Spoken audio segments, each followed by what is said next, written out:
Hello there, and welcome to the Serene Scroll. I am so glad you are here. Perhaps it has been a long day filled with noise and haste, a day that has asked much of you. And now, all that is required is for you to rest, to find a place of quiet stillness.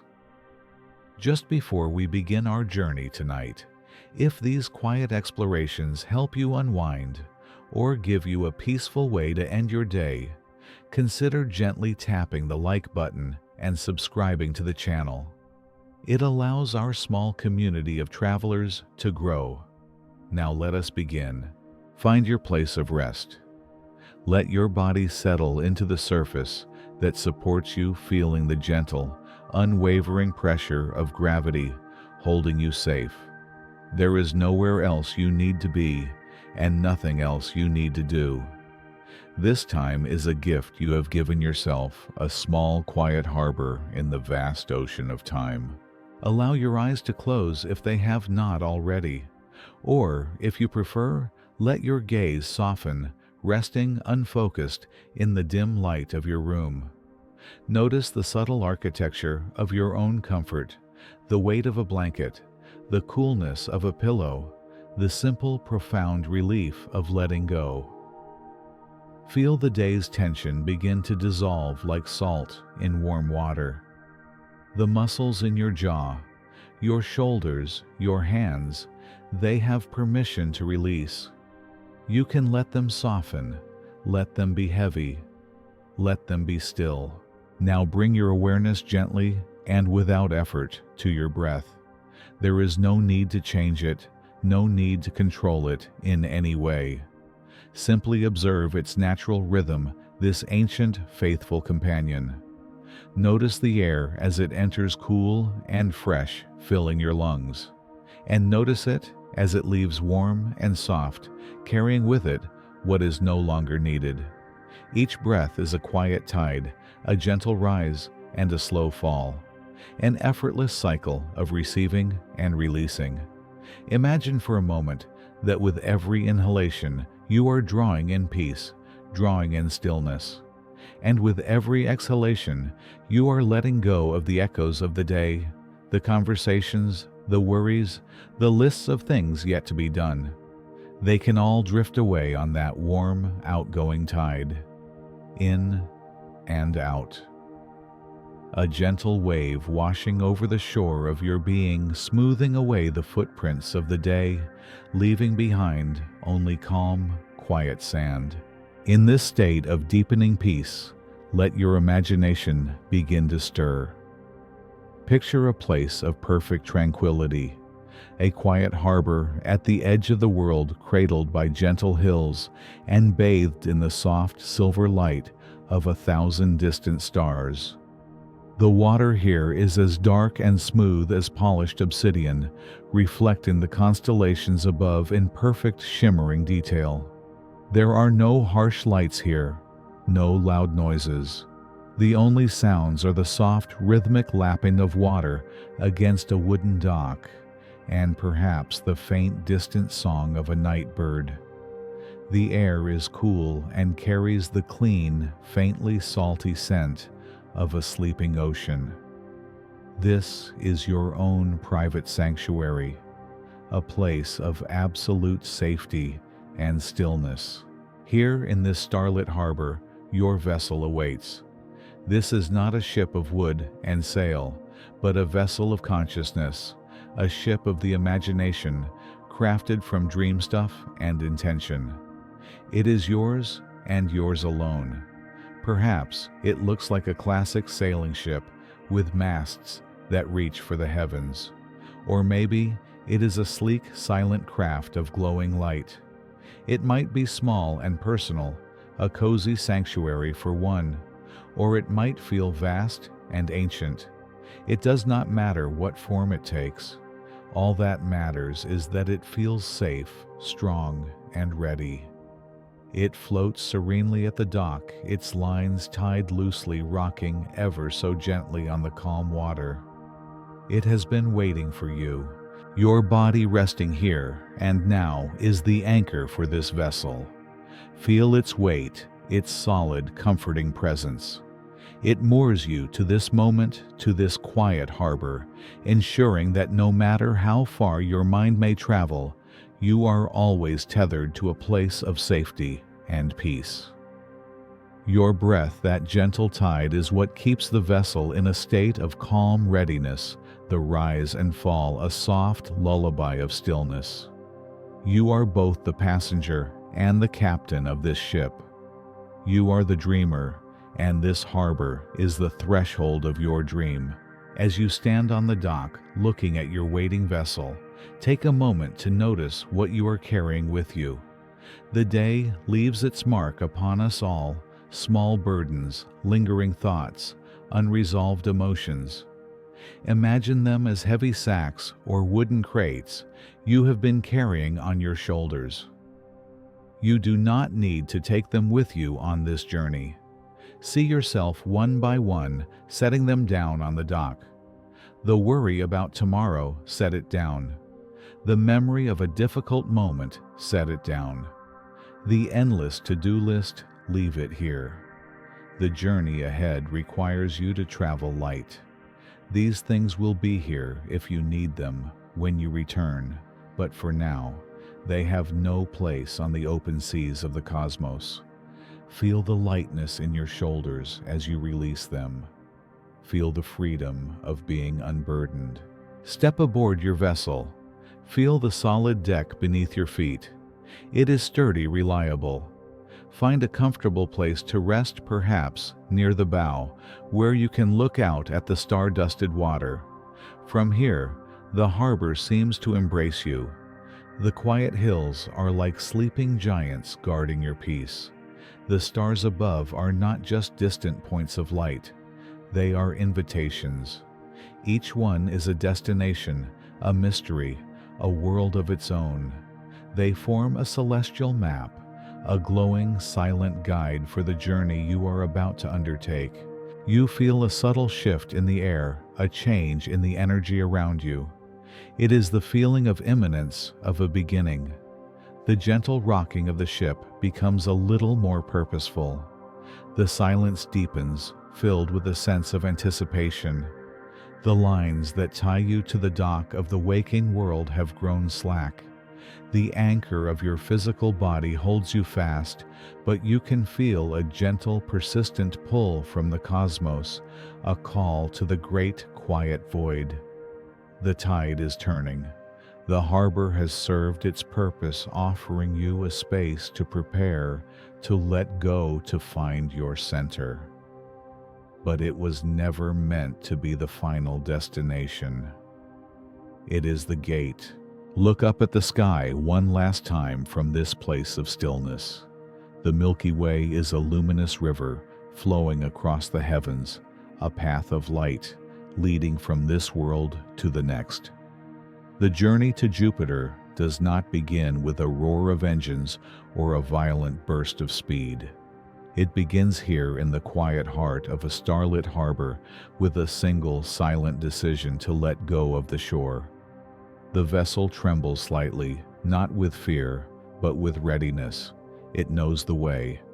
All that is left is to release the final tie, to lift the anchor of focused awareness, and to allow the gentle cosmic currents to carry you away from the familiar land and out into the deep, peaceful ocean of stars. The preparations are complete. It is time to cast off. Our journey begins not with a sudden lurch or a violent roar, but with a deep and resonant hum. It is a feeling that rises from the soles of your feet through your body, a quiet vibration of immense and steady power. Imagine yourself settled, comfortable, looking out through a great crystalline window. Below you lies the sleeping world, a patchwork of darkened towns and glittering cities, a vast circuit board of human dreams. The engines are awake, but they are patient. They do not tear at the sky. They simply ask it to part. And so we begin to rise. It is a slow and graceful ascent, a deliberate unmooring from the familiar. We are not escaping, but expanding. The lights below do not shrink so much as they coalesce the individual street lamps and window panes, merging into glowing pools, then into constellations on the dark canvas of the land. You feel a gentle, persistent pressure, a feeling of being cradled and lifted all at once. It is the feeling of letting go of the ground of the day's concerns, of the gravity that holds everything in its place. We climb through the troposphere, the realm of weather and clouds. We pass through the soft, cotton-like layers that carry the rains and winds of the world. From this vantage point, they are no longer harbingers of storm or sunshine, but simply beautiful shifting sculptures of vapor. We rise above the dramas of the weather, above the ceiling of the world you know. The air which has carried the sounds of your entire life, the birdsong, the traffic, the whispered conversations begins to thin. The deep rumble of our ascent softens its edges, smoothed away by the growing quiet. Look out now at the horizon. It is no longer a flat line in the distance. You can begin to see it, the subtle, magnificent curvature of the earth. And the sky. The sky is changing. The familiar, friendly blue that we have painted and written poetry about for millennia is deepening. It transforms from a pale, daytime cerulean into a rich, impossible sapphire. As we climb higher still, that sapphire darkens into a profound indigo, a color so deep it seems to hold the memory of night itself, even as the sun shines with unfiltered brilliance. We are approaching a boundary, one that is invisible but absolute. It is known as the Kármán line, a place approximately 100 kilometers above the sea.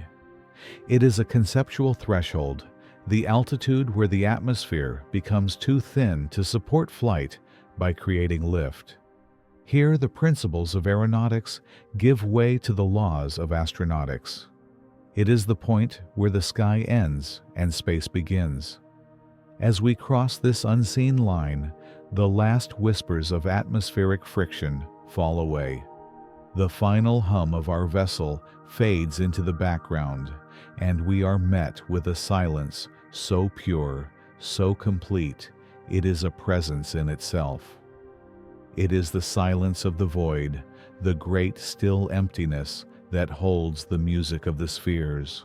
And then, as we settle into a gentle, stable orbit, you see it. You turn your gaze from the deepening sky to the world you have just left. But it is not a world anymore. It is the Earth, a perfect luminous sphere hanging in the velvet blackness. A living jewel of swirling white clouds, deep hypnotic blue oceans, and the familiar earthy tones of continents. It is breathtaking. There is no other word for it. It is a sight that fills your senses and quiets your mind. This is the experience known as the overview effect, a cognitive shift reported by astronauts who see our planet from this vantage point. From here, you see no borders, no lines drawn on a map, no divisions between nations or peoples. You see only one whole and interconnected system, a single beautiful organism breathing and turning in the light of its star. The thin, shimmering layer of atmosphere is now starkly visible, a delicate iridescent film wrapped around the planet. It looks impossibly fragile, a thin blue line of light that separates the vibrant living world from the cold, absolute emptiness of space. Everything you have ever known, every person you have ever loved, every mountain, every river, every story, every song, all of it, is contained within that fragile, luminous shell. The sight engenders a feeling not of detachment, but of profound connection. A sense of awe, not for our own power in reaching this place, but for the sheer, improbable beauty of the place we have come from. The worries and anxieties that seemed so large just moments ago now appear in their true perspective. They are part of the complex, beautiful tapestry below, but from here, you can see the whole pattern. You can see that the Earth continues its silent, graceful dance, turning on its axis, moving through its orbit, a testament to resilience and continuity. We drift in this silent sanctuary for a time, watching the continents glide by. We see the sun glint off the vast expanse of an ocean, and we see the shadow of night creeping across a landmass, the city lights blossoming like phosphorescent flowers in its wake. There is a peace here that is hard to describe. It is the peace of perspective, the peace that comes from seeing the whole and understanding your small, precious part within it. Our home is now a beautiful blue marble receding ever so gently as our journey truly begins. We are cast off from our native shore, adrift on the cosmic ocean. But we are not lost. Our course is set. As you gaze out into the star-dusted darkness away from the Earth, your eyes adjust to the new landscape, and there, shining with a steady silver light, is our first destination. It is no longer a distant romantic light in the night sky, but a tangible place, a world in its own right, waiting for us. It is the ancient companion of our planet, the silent guardian of our tides, a cratered sphere of dust and history. We now turn our vessel toward that familiar beacon, our first waypoint on this grand voyage, the Moon. Atmosphere, they do not fight against the pull of the world, but rather they align with it. They are using the planet's own immense energy to begin a gentle climbing spiral, a slow and graceful farewell. The blue and white sphere of home does not vanish but recedes with a kind of stately patience. It shrinks from a world that fills your window to a continent, then an ocean, then finally a perfect gleaming marble suspended in the deepest velvet you have ever known. The hum of the engines remains a constant companion, but another presence is now making itself felt. It is a soft silver light ahead, a beacon that has guided travelers for all of human history. It is the Moon. From Earth, it is a disk of gentle light, a companion to the lonely and a keeper of dreams. But as we approach, it transforms. It is no longer a flat silver coin, but a sphere, a world in its own right. Its light is not its own, but a gift from the sun, a pale reflected glow that paints one half in brilliant white and leaves the other in absolute shadow. This is our first waypoint, our celestial harbor, before we set out upon the true ocean of interplanetary space. We are not landing, not even pausing in orbit. We are here to borrow a little of its ancient momentum, to engage in a silent gravitational dance that will fling us toward the outer system. This maneuver, the gravitational slingshot, sounds like a thing of sudden violent energy. But the reality is a slow, elegant, and perfectly silent exchange. It is physics as poetry. Imagine holding a string with a weight on the end and swinging it around. As you pull the string in, the weight spins faster. Our ship is that weight, and the string is the invisible, immutable tether of the Moon's gravity. We fall toward it, not in a straight line, but in a sweeping parabolic curve. We are deliberately missing it, but only just. As we draw closer, the Moon's gravitational well deepens, pulling us in, accelerating our vessel without using a single drop of fuel. The surface swells to fill our view. It is a landscape of profound stillness, a museum of cosmic history. We see the great dark plains that early astronomers mistook for seas, giving them names of peace and turmoil, the Sea of Tranquility, the Sea of Crises. the ocean of storms. From here, their names feel less like mistakes and more like aspirations, a human desire to map our own emotional geography onto this silent, patient world. The craters are overwhelming in their number and clarity. Each one is a scar, a memory of an impact from billions of years ago, perfectly preserved in the airless vacuum. There is no wind here to erode the stone, no water to soften the edges, no life to reclaim the dust. There is only time, vast and incomprehensible stretches of it. We glide over the familiar face, the one that has looked down upon every empire, every birth, every quiet moment of human contemplation since our species first looked to the sky. This is the face that inspired myths of gods and goddesses, of silver chariots and celestial hunters. It is the face that pulled at the oceans, creating the rhythm of the tides, a steady heartbeat for the planet we have just left behind. And somewhere down there on that dusty, sun-bleached plain of tranquility are the footprints of the first humans to step onto another world. They are still there, perfectly undisturbed, a quiet testament to a journey made decades ago, a promise that we are a species that reaches. From this vantage point, the achievement feels both monumental and exquisitely humble. A few faint marks on a celestial body of impossible age. Now our trajectory begins to bend. We are at our closest approach, and the ship is moving at its fastest. The great gray sphere of the moon dominates everything. And then we begin to swing around, entering the shadow, moving into a part of the sky where the sun is completely eclipsed by the lunar disk.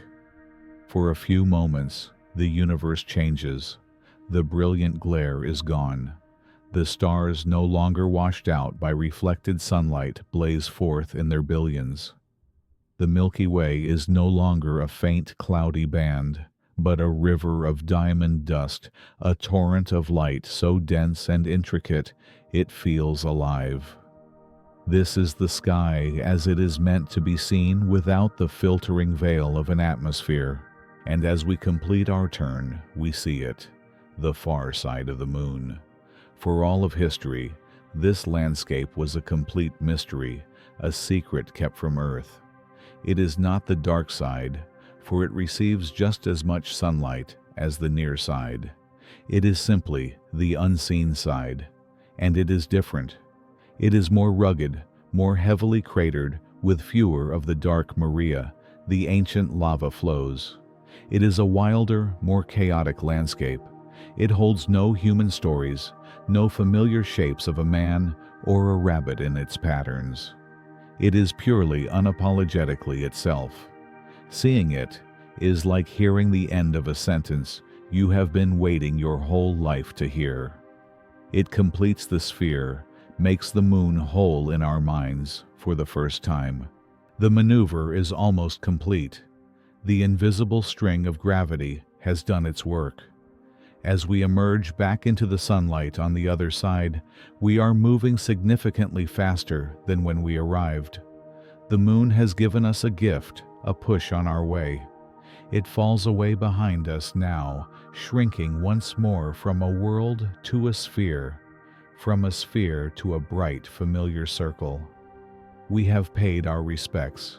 We have used its ancient power to set our course, and now we leave it to its silent, patient vigil over the earth.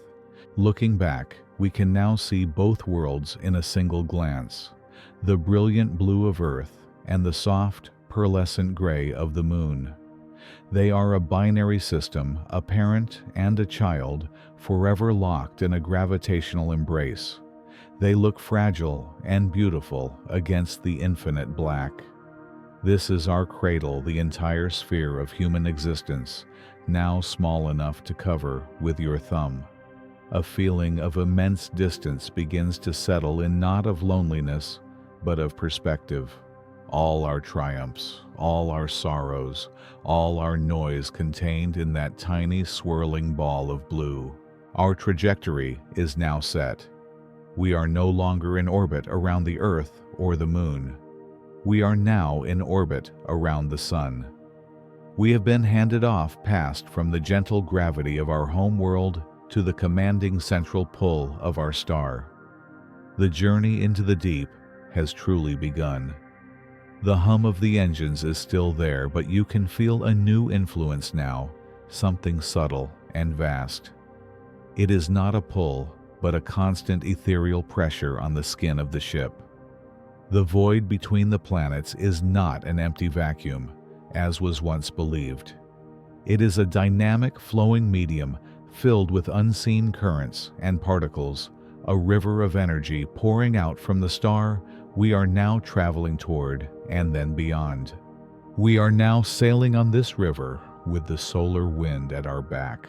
Atmosphere, they do not fight against the pull of the world, but rather they align with it.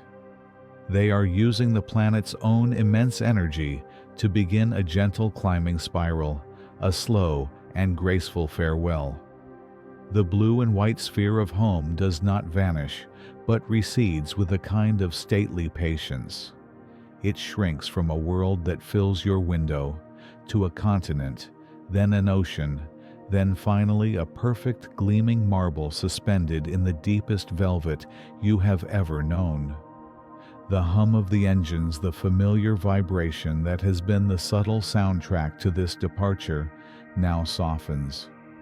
It does not cease entirely, but transforms into something lower, a resonant frequency that seems to merge with the silence around you. And what a silence it is! It is a quiet so profound it feels less like an absence of sound and more like a presence of its own. Here in the space between worlds, the mind expects emptiness. It expects a void, a cold, sterile, and featureless nothing. You look out at the earth now, a jewel set against an infinite black, and at the distant, unwavering stars, and you feel the scale of this supposed emptiness. It is vast enough to swallow every thought, every memory, every ambition. The temptation is to feel small, isolated adrift in a cosmic ocean of indifference. But that feeling is a trick of the human eye, an assumption born from a life spent in a thick, noisy atmosphere. The truth is far more elegant and far more active. This space is not empty. It is not a void. It is a river, and we have just begun to enter its current. Slowly, almost imperceptibly at first, something changes in the vessel's motion. There is a shift not of direction, but of intent. From the ship's slender arms, vast, impossibly thin sheets of material begin to unfurl. They are like the wings of a celestial dragonfly, woven from a material that shimmers with the captured light of the distant sun. They are not engines, not thrusters, but sails, solar sails. And they are not opening to catch light alone, though they do that beautifully, turning this way and that to glint like polished silver. They are opening to catch a wind. You cannot see a wind. You cannot feel a wind that has been blowing for billions of years, shaping the very architecture of this system. This is the solar wind. It is the constant, unending breath of our star. The sun from this distance appears as a serene, brilliant point of light, a quiet furnace warming the inner planets. But it is anything but quiet. Its outer atmosphere, the corona, is a place of unimaginable energy, a cauldron of plasma heated to millions of degrees. So intense is this heat that the sun's own gravity cannot contain it entirely. A stream of particles, mostly protons and electrons.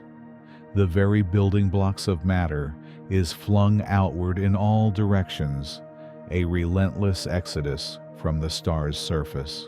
This is not a gentle breeze. It is a torrent moving at speeds that defy comprehension, 400, 500, sometimes 800 kilometers per second. It is a river of charged plasma flowing through the entire solar system, a constant outward pressure that pushes against everything in its path. And our sails, micrometers thin but kilometers wide, are now open to it. There is no roar, no sudden jolt of acceleration. Instead, you feel a persistent, gentle, and undeniable push. It is the most delicate pressure imaginable, yet it is utterly inexorable. Particle by particle, ion by ion, the solar wind presses against the vast surface of the sails. It is the cumulative force of countless microscopic impacts, a cosmic tide pushing us outward. We are sailing. We are being carried away from the sun on a current of its own making, using the star's own energy to begin our long voyage. The feeling is one of profound alignment, of working with the cosmos rather than against it. We are no longer burning fuel to fight gravity. We are simply allowing ourselves to be moved by the fundamental forces that govern this space. This solar wind does more than just offer us passage. It creates the very environment in which we travel. This ceaseless flow of particles inflates a colossal protective bubble around our entire solar system. Astronomers call it the heliosphere. It is the domain of our sun, the region of space defined by the reach of its wind. Think of it as the sun's extended atmosphere, a magnetic cocoon that envelops all the planets from Mercury out past Pluto. This bubble is our shield.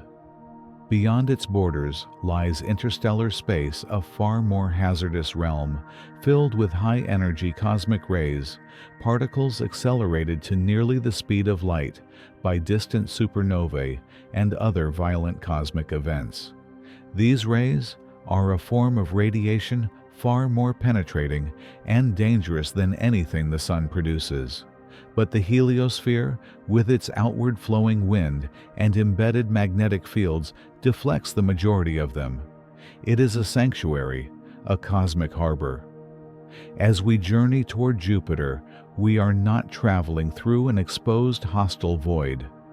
We are traveling safely within the protective walls of our star's home, sheltered by the very wind that now fills our sails.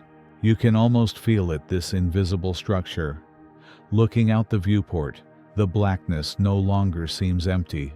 It feels full. It is filled with this flowing energy, this magnetic architecture, this sense of being held within a larger system. The planets are not isolated islands in a meaningless void. They are all fellow inhabitants of this shared sun-drenched space, all drifting within the same cosmic bubble, all bathed in the same stellar wind. The ship glides onward, its sails taut with the invisible pressure. The journey has taken on a new character, one of grace, patience, and effortlessness.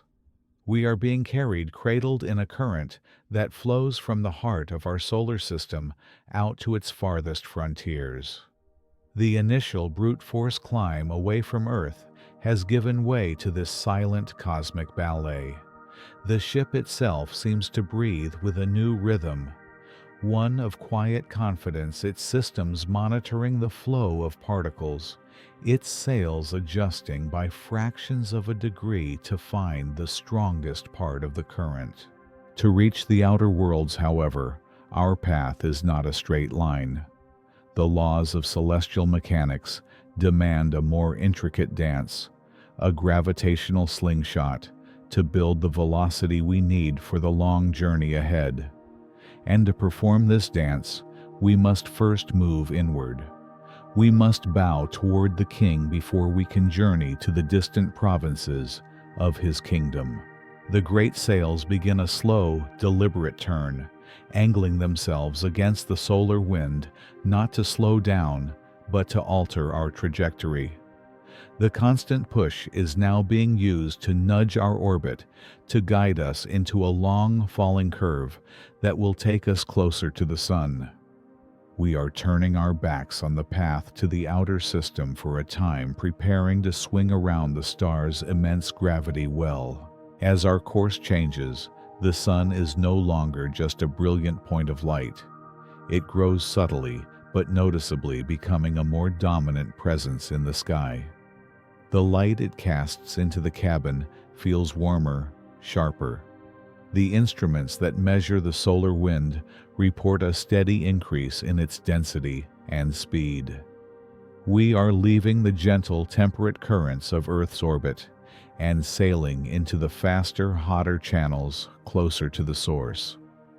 Our journey to the gas giant in the outer darkness begins with a visit to the planet forged in the furnace. Our first waypoint is a world of extremes, a sun-scorched sentinel orbiting at the very edge of the inferno. The small, swift, and silent world of Mercury is a constant reassuring presence, a low resonant vibration that you feel more in your bones than you hear with your ears. It is the sound of motion, the sound of intention. It is the song of the journey itself, now carrying you away from the familiar and into the grand silent theater of the inner solar system. Your trajectory is not a straight line, but a series of immense elegant curves, a dance with gravity. The first partner in this dance is the Sun itself, its pull growing stronger, its light becoming a more insistent, more dominant force with every passing hour. And out of that growing brilliance, a tiny, swift world emerges. At first, it is just a speck, a pinpoint of light that is difficult to distinguish from the background of stars, lost in the Sun's glare. But unlike the stars, it moves with purpose. It is Mercury, the messenger named for the fleet-footed god who darted between the mortal world and the heavens. The name is fitting. It is the fastest of all the planets, completing its solar orbit in just 88 Earth days, a dizzying sprint compared to the stately pace of our home world. As your vessel adjusts its course for a distant flyby, the small speck resolves into a sphere. It does not possess the vibrant blues and whites of Earth, nor the fiery red of Mars. It is a world of monochrome subtlety, a canvas of grays and browns pockmarked and ancient. From this distance it looks like our own moon, a quiet fossilized relic. But that quietude is a profound illusion. Mercury is a world of ceaseless violent extremes, and your ship is about to coast alongside the edge of its furnace. The ship slowly rotates, presenting its layered thermal shielding to the Sun. A soft chime signals the maneuver, and the view in your window shifts. The light pouring in is no longer the gentle filtered sunlight of Earth. It is something raw, elemental, and unimaginably powerful. It is a pure, white, unfiltered fire, the light of a star seen without the mediating grace of an atmosphere. The external sensors on the sun-facing side of the vessel begin to register the change. The numbers climb with an unnerving speed, 200 degrees Celsius, then 300, then 400. Hot enough to melt, lead hot enough to turn rock into a shimmering, heat-hazed mirage. You are seeing the sunward face of Mercury. It is a landscape scorched for billions of years. Through the ship's filtered telescopes, the surface comes into sharp focus. It is a testament to a violent past. Craters overlap, craters a chaotic tapestry of impacts, stretching back to the dawn of the solar system. There are vast, wrinkled plains of cooled lava and long, winding scarps.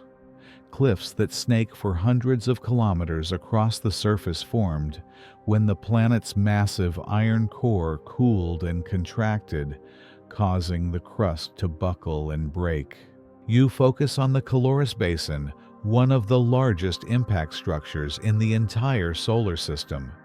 It is a colossal wound, a ripple of mountains frozen in time, marking the spot where a city-sized asteroid struck the young planet. The energy of that impact was so immense that it sent shockwaves through the entire world, creating a bizarre jumbled terrain on the exact opposite side. Mercury wears its history on its skin. There is no air to weather the craters, no water to smooth the sharp edges, no life to cover the scars. It is an honest world, hiding nothing of its past. It is a library of cosmic violence perfectly preserved in the vacuum.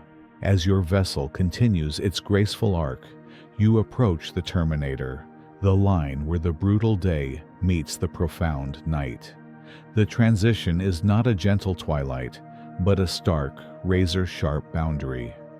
One moment, the surface is blindingly bright. The next, it is plunged into a darkness deeper than any you have ever known. The ship's sensors now tell two stories at once.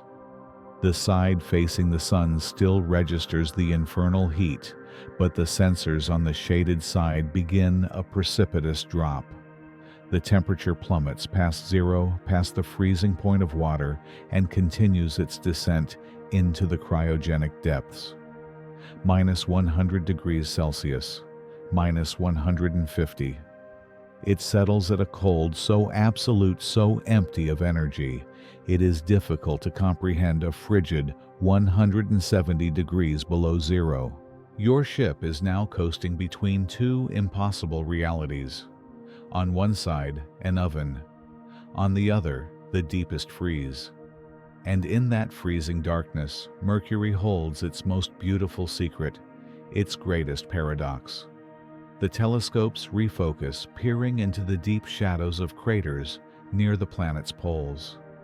These are places of eternal night craters whose floors have not seen a single ray of sunlight for billions of years. And there, sheltered from the sun's blaze, is water, not liquid, but ice. Glistening deposits of frozen water mixed with dust surviving on the surface of the planet closest to the sun. It is a stunning reminder that the universe is rarely as simple as it seems. Where you would least expect it, in the heart of the fire, lies the possibility of ice. It is a treasure hidden in plain sight, protected only by the geometry of a shadow. This world of contrasts moves to a rhythm all its own. Its relationship with time is a strange and elegant piece of celestial mechanics. While it rushes through its yearly orbit, it spins on its axis with an almost lazy slowness. It rotates exactly 3 times for every 2 orbits it completes around the sun. This peculiar harmony, this 3-2 spin-orbit resonance, creates a day that is longer than its year. From sunrise to sunrise on Mercury's surface, 176 Earth days would pass. Imagine standing on that cracked gray plain. You would see the sun rise, but it would not arc smoothly across the sky. It would crawl. It would swell in size as Mercury reached its closest point to the sun, and then for a time it would appear to hang motionless before briefly moving backward in the sky, a strange celestial retreat, before resuming its slow, inexorable journey toward the horizon. It is a world where a single morning lasts for nearly 3 Earth months and is followed by a night of equal length. Time here is not the steady, reliable beat we know. It is a slow, pulsing rhythm of fire and ice, a languid dance dictated by the overwhelming power of the star it calls its center. As the flyby concludes, your vessel pulls away, its engines firing in a soft, precise burst to adjust your course. Mercury shrinks once more, its paradoxical nature, the fire and ice, the swift orbit, and the slow day fading back into a bright, solitary point of light. It is a world stripped bare, its story of impact and heat written clearly for all to see. It offers no veil, no atmosphere to soften its features or hide its truths. It is a world of stark, brutal honesty. But the next world on our path is different. As we set our course outward from the sun, we turn our attention to a planet that is often called Earth's sister. It is nearly the same size, composed of similar materials, and shrouded in a thick, permanent blanket of clouds. From a distance it appears as a serene, beautiful, and brilliant jewel in the morning or evening sky. But that beautiful veil hides a nature born from a runaway process, a story of a paradise lost. Mercury showed us its scars openly. Our next encounter will be with a world whose secrets are hidden, a world that serves as a profound lesson in how a sister can follow a very, very different path. As the sun's gravity bends your path inward, a new partner emerges in the celestial ballet, a point of light so pure and brilliant it seems less like a world and more like a tear in the fabric of night. From Earth it is the first star of evening and the last to fade in the dawn, a beacon of serene, unwavering beauty. This is Venus, named for a goddess of love, and from this distance you can understand why.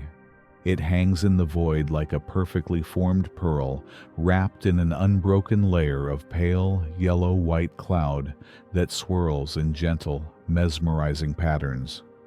There are no continents visible, no oceans, no craters to mar its flawless complexion. It is a world that presents itself as a finished, polished jewel, offering no hint of the turmoil that may lie beneath. Your ship glides silently closer, and the planet swells in your view, its light filling the forward screens. The soft glow is hypnotic, a lullaby in visual form. The cloud tops, seen up close, are not a single flat sheet, but a vast, complex tapestry of subtle bands and currents. They move with a strange, deceptive slowness, a river of atmosphere flowing in a planet-wide stream. You can almost imagine reaching out to touch its surface, expecting it to feel like cool, smooth marble. Every instinct, every myth, every poem written about the evening star tells you that this is a place of peace, of quiet majesty. The instruments aboard your vessel, however, are immune to poetry. They do not see beauty, they measure reality. And as the first streams of data return, they begin to tell a profoundly different story. The first reading is of the atmosphere itself. The beautiful pearlescent clouds are not made of water vapor. The spectral analysis is unmistakable.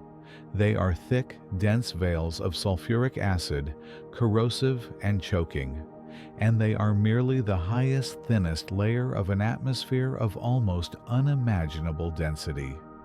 The primary component is carbon dioxide, composing over 96% of the air. This gas, so vital for life on Earth in careful measure, exists here in overwhelming abundance. It is an invisible blanket, but one so thick and heavy it has become a prison. The next sensor reading to return is pressure. At the surface, the instruments project a reading of over 90 times the atmospheric pressure of Earth at sea level. To be on the surface of Venus would be to experience the kind of crushing force found only in the deepest, darkest trenches of Earth's oceans. It is a pressure that would crumple a submarine, a pressure that turns gas into a strange semi-liquid state called a supercritical fluid. The very concept of air as a light ethereal medium dissolves here. The atmosphere on Venus is a physical presence, a palpable weight, an ocean of gas pressing down with relentless force. Then comes the temperature. The readings are so high they seem like an error. Over 460 degrees Celsius, hotter than the melting point of lead, hotter than the surface of Mercury, the planet closest to the Sun. This searing heat is uniform, relentless, blanketing the entire planet from pole to pole, day and night. The thick clouds that so beautifully reflect sunlight also trap the sun's heat with terrifying efficiency. Any warmth that reaches the surface has no way to escape. It is a world caught in a feedback loop, a runaway greenhouse effect that long ago spiraled out of control. The carbon dioxide traps the heat, which bakes more carbon out of the rocks and into the air, which traps even more heat.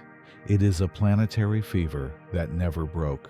With this data, the image of the serene pearl shatters. The beautiful veil is a warning. The goddess of love is a mirage hiding a world of extreme violence.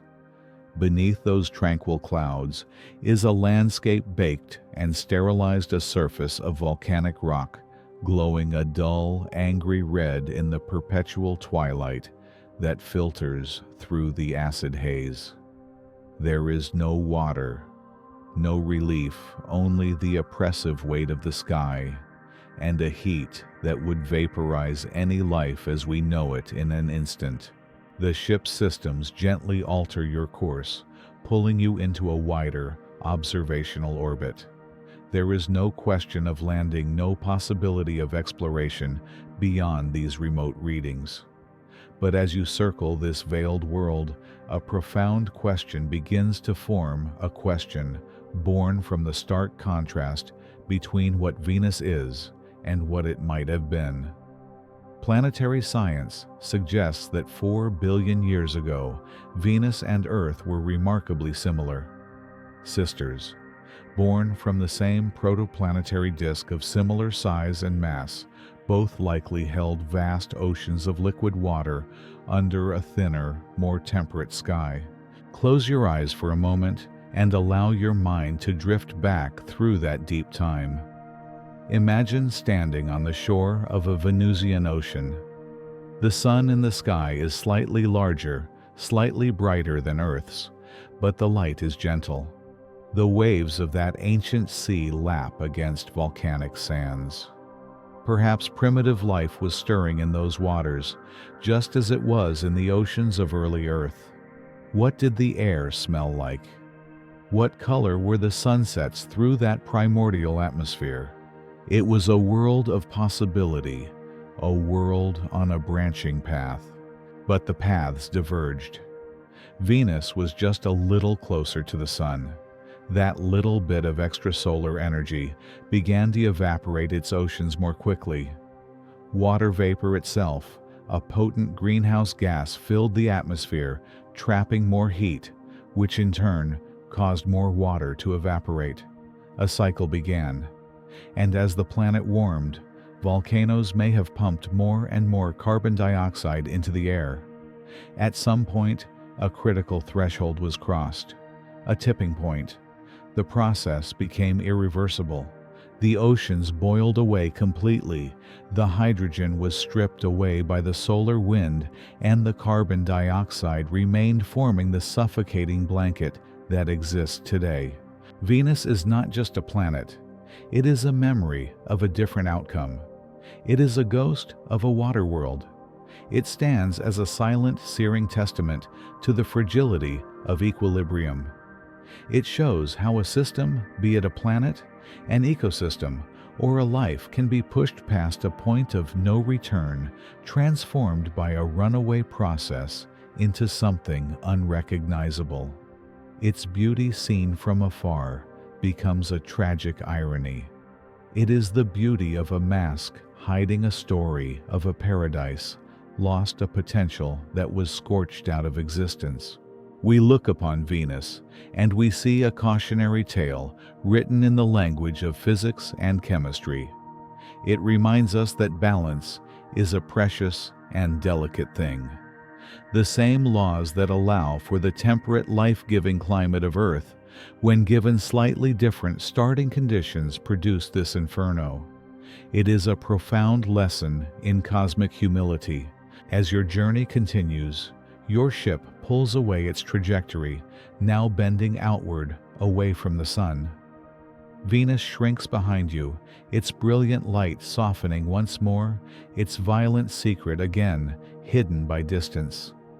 It returns to being the serene evening star, its cautionary story fading into the quiet hum of your vessel.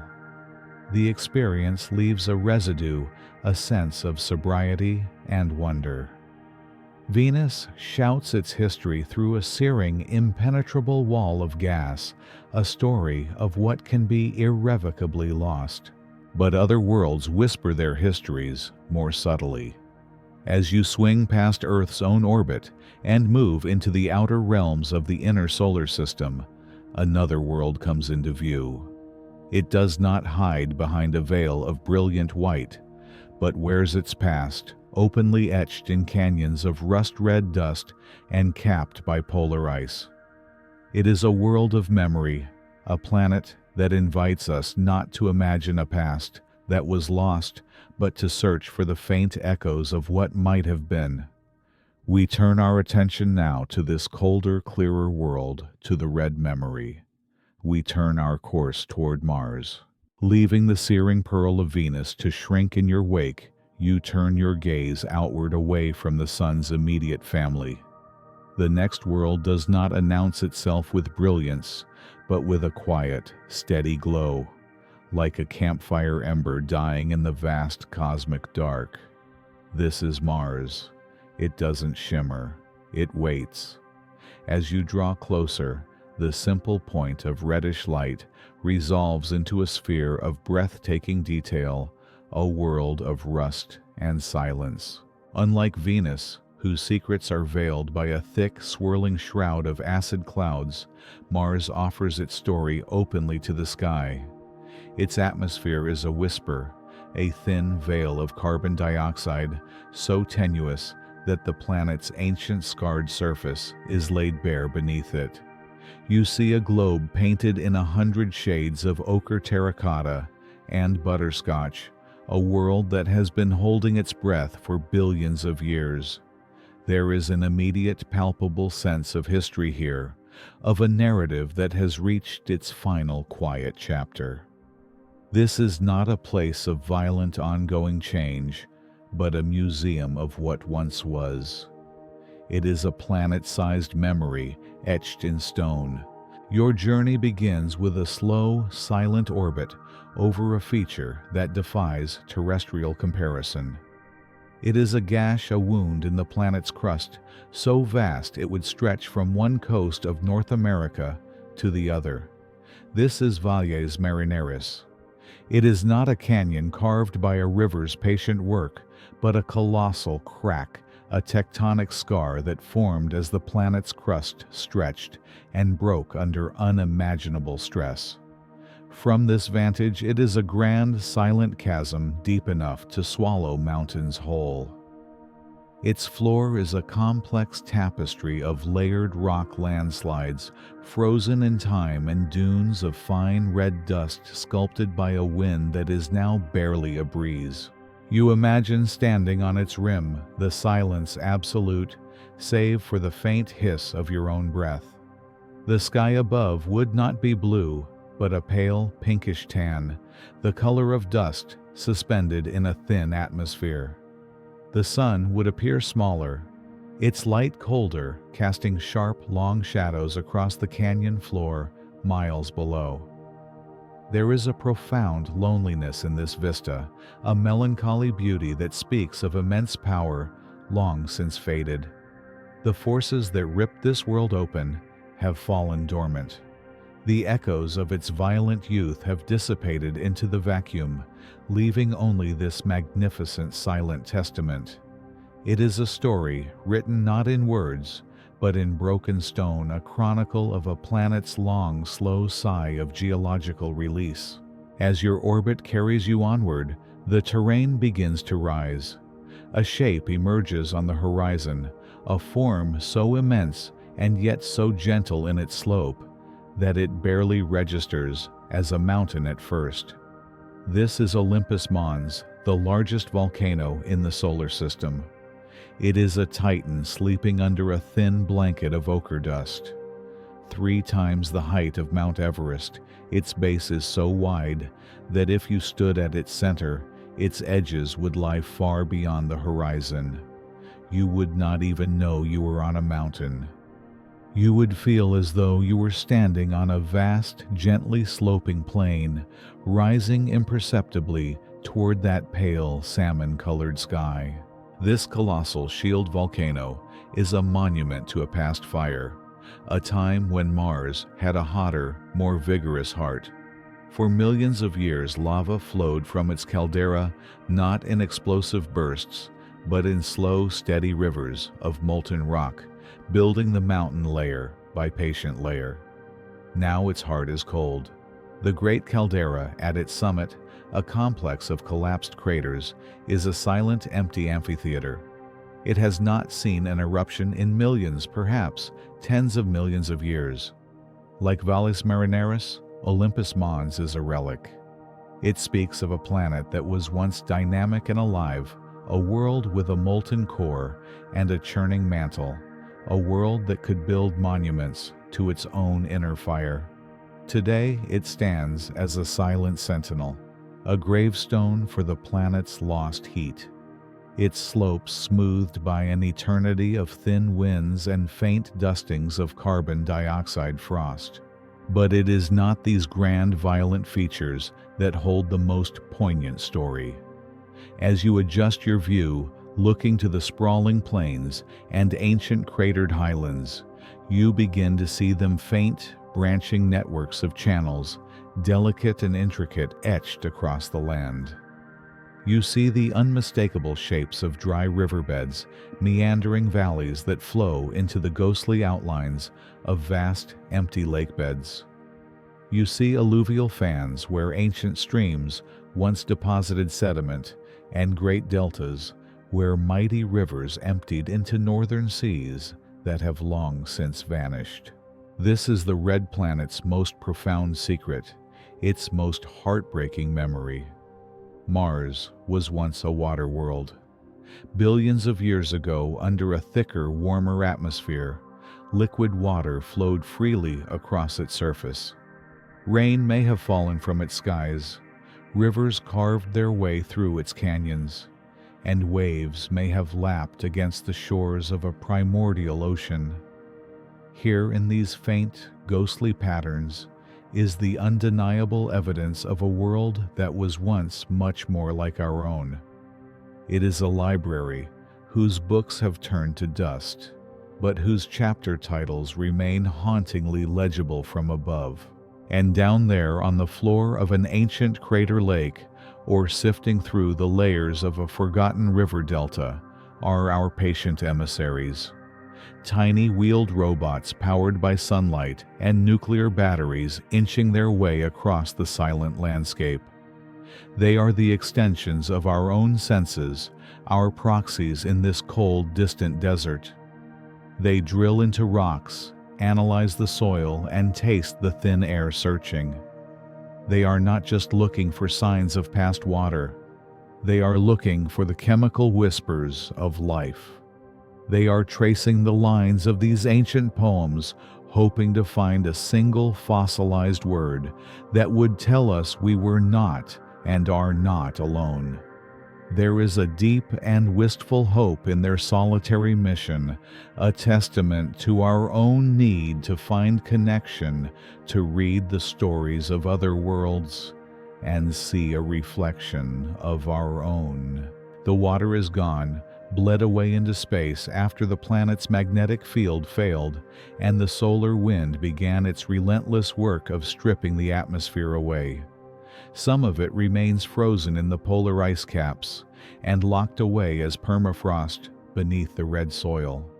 But the Mars of rivers and lakes is a ghost, a memory preserved in the planet's geology. To visit Mars is to walk through the ruins of a world, to feel the profound weight of deep time, and to contemplate the fragile, fleeting nature of habitability. It is a cautionary tale and a beacon of hope, a reminder that worlds can die, and a tantalizing hint that perhaps, just for a while, they can also live. Your journey must continue.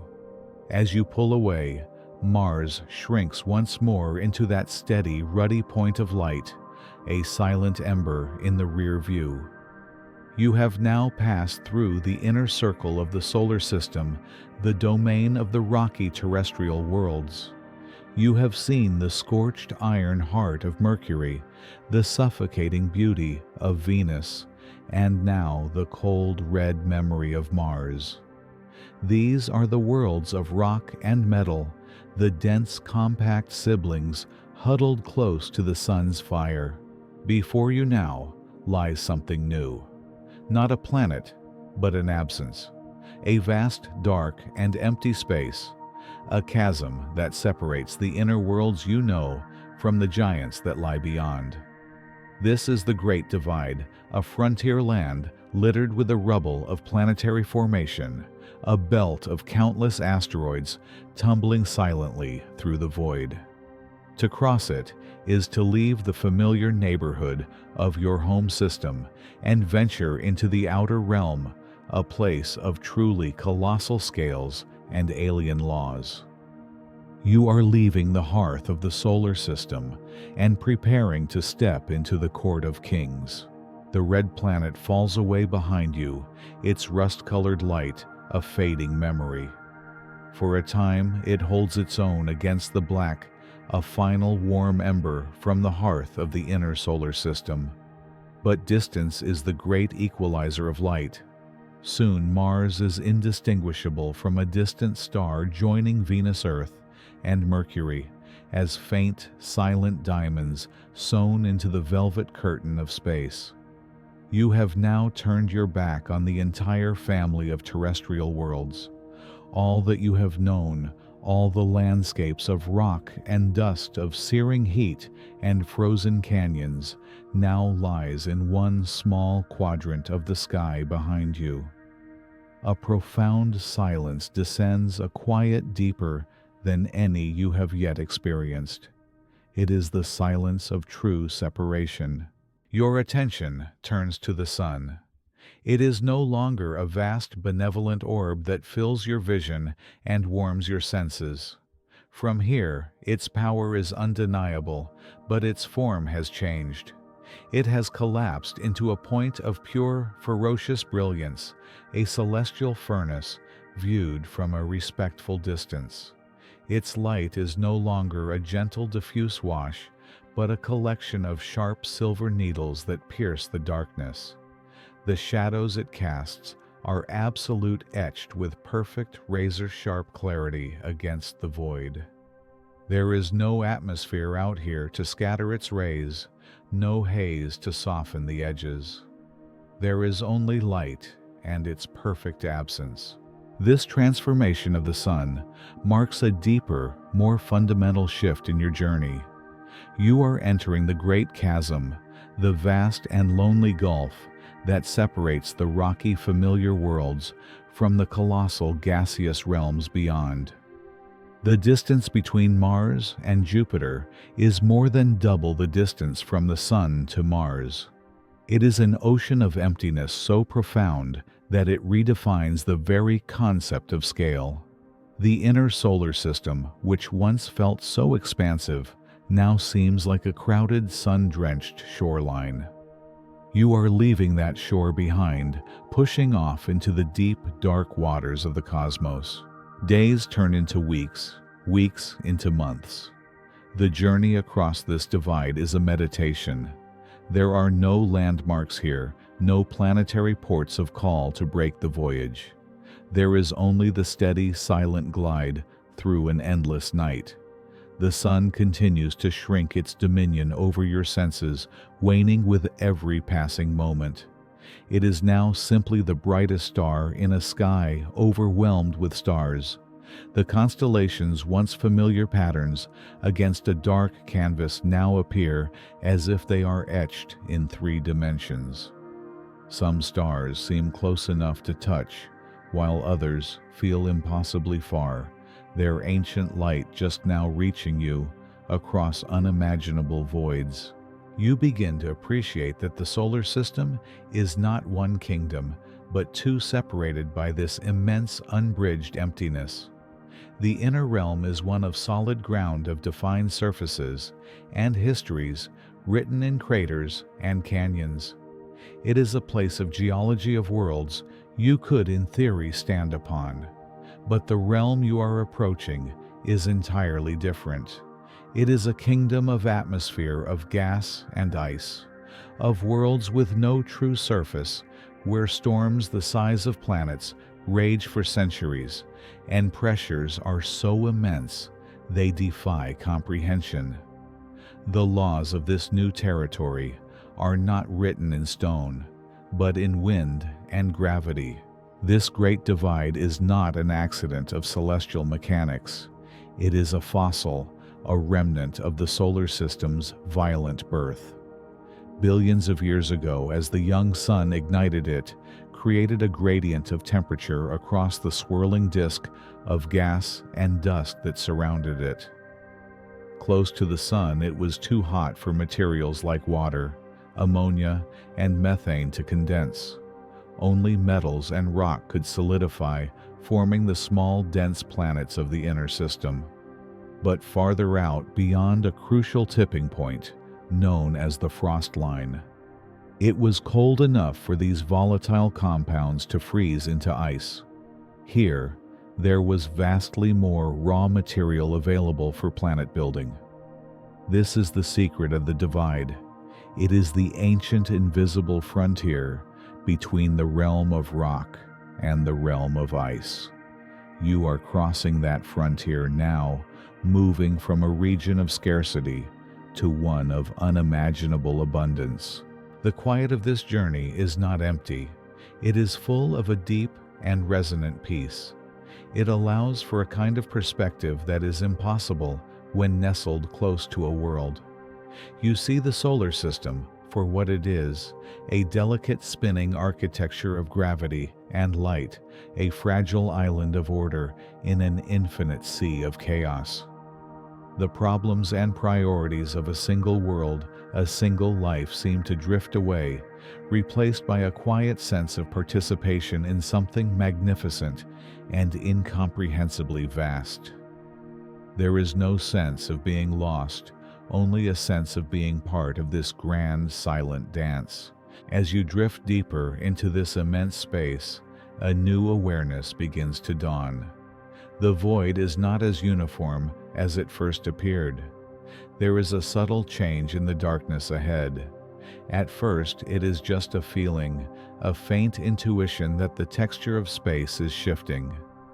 You begin to catch fleeting glimmers of light where there should be none, tiny momentary flashes that sparkle and vanish in the blink of an eye. They are not stars. They are too close, too ephemeral. They are like motes of dust caught in a sunbeam, except the sunbeam is the entire solar system, and the dust is the size of mountains. Slowly, you realize you're entering a different kind of territory. The emptiness is beginning to resolve itself into a field, a ghostly river of countless scattered objects. They are too small and too dark to be seen directly, but their presence is felt in these phantom flickers of reflected sunlight. This is not the clean, curated space of the planetary orbits. This is something wilder, more ancient. It is the debris of a forgotten age, a scattered collection of primordial matter that never coalesced into a planet. You are approaching the great, unclaimed wilderness of the solar system, a sprawling belt of stone and ice dust and metal. You have crossed the Great Divide and are now preparing to navigate the very rubble of creation itself. The red planet falls away behind you, its rust-colored light a fading memory.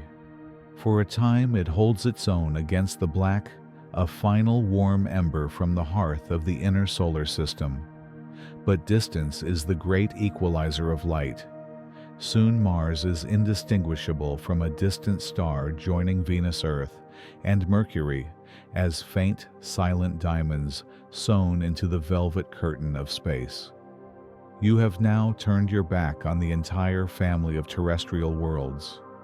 All that you have known, all the landscapes of rock and water and thin air, are now behind you. Ahead lies a new frontier, a great dividing line in the architecture of our solar system. You are entering the main asteroid belt. The name itself conjures images of peril, a chaotic cosmic slalom of tumbling, jagged rocks. We have been trained by stories to expect a dense, impassable field, a gauntlet where ships must dodge and weave through a storm of stone. But the reality, as you are now beginning to see, is something far more profound and far more empty. The truth of the asteroid belt is not a truth of density, but of distance, of an almost unimaginable vacuum punctuated by the loneliest objects in the solar system. Your vessel glides onward, its path unchanged, its journey serene. For days, you see nothing at all. The field of stars remains the same constant, brilliant tapestry it has been since you left the orbit of Mars. The only sign that you have entered a new region is a subtle shift in the gravitational mathematics, a slight adjustment to the numbers on a screen that tell you where you are. The belt is not a wall, it is a whisper. The average distance between its larger inhabitants is millions of kilometers. To travel through it is not to navigate a storm, but to cross a vast, silent desert where the grains of sand are mountains of rock and metal, separated by voids that could swallow 1,000 Earths. Then, after a long and patient watch, you see one. It appears first as a flicker of light where no star should be. It does not shine with the steady, self-assured fire of a distant sun. Instead, it glimmers, its light waxing and waning with a slow, rhythmic pulse. As your vessel closes the immense distance, its form takes shape. It is not spherical, not a world in the making, but a shard of cosmic history. It is a long, irregular shape of dark gray rock, perhaps 10 kilometers from end to end, tumbling slowly, end over end, on a journey that began 4.5 billion years ago. Its surface is a testament to that immense age. It is scarred and battered, peppered with craters from countless smaller impacts over eons. There are no signs of geology as you know it, no volcanoes, no canyons carved by water. There is only the pure, unadulterated record of cosmic violence and time. This tumbling rock has been here in this cold, dark place since before the earth had cooled, since before the moon was formed. It is a fossil, not of life, but of creation itself. These are the planetesimals, the would-be building blocks of a planet. They are composed of the same primordial dust and gas that coalesced to form the inner worlds. They contain carbon silicates and metals, the very raw materials of our existence. But here, something went wrong. Or perhaps something went exactly as the laws of physics intended. The story of the asteroid belt is not the story of a planet that was destroyed, but of a planet that was never allowed to be born. And as you drift past this silent, tumbling monument, you can feel the presence of the reason why.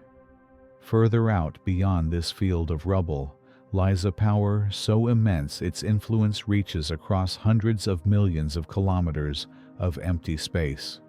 Jupiter, the fifth planet from the Sun, a behemoth whose gravitational signature is etched into the very fabric of this region. When the solar system was young, this band between Mars and Jupiter was filled with enough material to form another rocky world, perhaps larger than Earth. The planetesimals began to gather, drawn together by their own gentle gravity, their orbits beginning to align. But Jupiter's immense gravity acted as a great cosmic shepherd, or perhaps a great disruptor. Its pull stirred the region, flinging these nascent bodies into chaotic high-speed orbits. Instead of gently merging, they began to collide violently, shattering one another, grinding each other down. The process of accretion, the slow, patient building of a world, was halted and then reversed. The dream of a fifth terrestrial planet was scattered into 1,000,000,000,000 lonely fragments. What you are traveling through now is the aftermath. It is the rubble of creation, a ghost planet whose pieces were never allowed to come together. And yet, within this scattered kingdom, a few rulers did emerge. They are not planets, but they are more than mere rocks. Your trajectory is plotted to bring you within a respectful distance of one of them, Ceres. As it swims into view, it resolves into a perfect dusky sphere. It is a dwarf planet, the largest object in the belt, nearly 1,000 kilometers in diameter. It is large enough that its own gravity has pulled it into a round shape, a sign of planetary ambition. Its dark surface is covered in craters, but also shows intriguing features, vast, strangely smooth plains, and most famously, a collection of bright, reflective spots that gleam like salt flats in the dim sunlight. Scientists believe that Ceres is a differentiated body with a rocky core and a vast mantle of water ice. It may hold more fresh water than all the oceans of Earth combined, locked away beneath its dusty crust. In a sense, Ceres is a planetary embryo frozen in time. It is a world that began the journey to life-bearing status, but was arrested in its development by the overbearing presence of its giant neighbor. It is a world of immense potential forever held in check. Your journey continues, leaving the faint light of Ceres behind, and takes you past another of the belt's titans, Vesta. Vesta is different. It is not quite spherical, bearing the shape of a massive cosmic potato. It is a protoplanet, a survivor from the era of violent collisions. One side of it is dominated by a gigantic impact basin, Rhea Silvia, a crater so vast that the peak at its center is taller than Mount Everest. This scar tells the story of a collision that nearly tore Vesta apart, an event that blasted chunks of its crust into space, some of which have even traveled across the solar system to fall to Earth as meteorites. Vesta shows us the violence of the early solar system, a history that planets like Earth have long since erased through volcanic activity and erosion. Here, the wounds remain fresh, preserved in the vacuum for all time. To pass through this belt is to pass through a museum of a failed creation, a gallery of what-ifs. Each tumbling asteroid is a memory. Each crater is a scar. The profound emptiness between them is a silence that speaks of the gravitational chaos that prevented them from becoming a unified whole. It is a deeply humbling place, a reminder that the orderly system of planets we call home is not a given. It is the result of a delicate balance of gravity, location, and luck. Here in the space between Mars and Jupiter, the balance was tipped, and a world was denied. The last of the larger fragments recede behind you. The subtle gravitational tugs of these ancient rocks fade from your ship's sensors. The desert of stone and ice is nearly crossed. You are emerging from the rubble, leaving the ghost of a world in your wake. The space ahead grows even darker, even more vast. You have passed the great filter, the dividing line between the sun's inner court and its outer kingdom. Now your gaze and the gaze of every instrument on this vessel is fixed forward, searching the infinite black for the first light of the architect of this beautiful desolation, the true sovereign of this domain. The journey through the ruins is over. It is time to behold the king. The red planet falls away behind you, its rust-colored light a fading memory. For a time it holds its own against the black, a final warm ember from the hearth of the inner solar system. But distance is the great equalizer of light. Soon, Mars is indistinguishable from a distant star joining Venus, Earth, and Mercury as faint, silent diamonds sewn into the velvet curtain of space. You have now turned your back on the entire family of terrestrial worlds. All that you have known, all the landscapes of rock and soil, are now compressed into a handful of silent receding sparks. Ahead lies a different kind of void. It is the great chasm, the cold and quiet gulf that separates the inner rocky worlds from the giants of the outer dark. This is the domain of the Asteroid Belt, a diffuse and ancient realm of scattered rubble, the leftovers from creation's workshop. But you are not navigating its dangers. Your path is a carefully plotted trajectory through its emptiest corridors. For weeks, then months, the view is one of sublime, unchanging majesty. The starfield is a constant, a glittering map of forever. There is no weather here, no dawn, no dusk. There is only the long, slow, patient coasting through an emptiness so profound it feels sacred. And then one day, a quiet internal voice, the calm and steady narrator of this journey, directs your attention.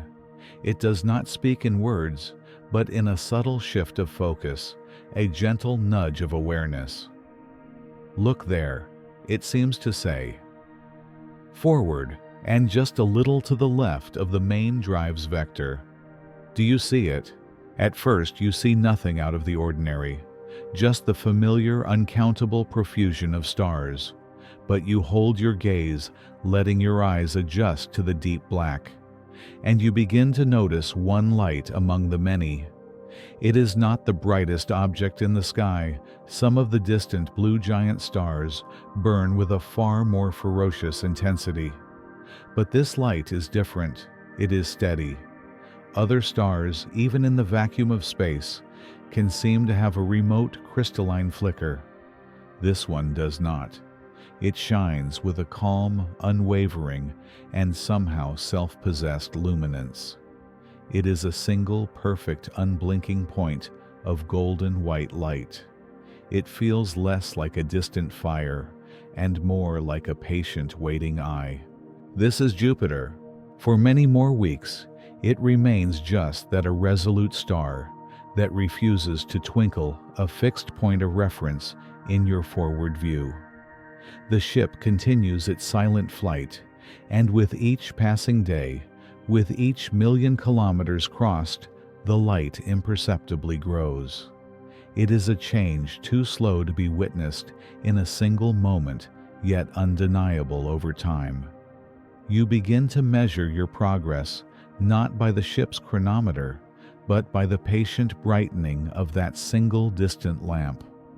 It begins to outshine its stellar neighbors, first the dimmer ones, then the moderately bright, until it stands alone, a solitary monarch in its sector of the sky. The journey changes. It is no longer a departure from the inner worlds, but an arrival toward this new destination. The emptiness no longer feels like a void, but a path. And at the end of that path, a destination is making itself known. The day comes when the ship's optical sensors can offer you a clearer view.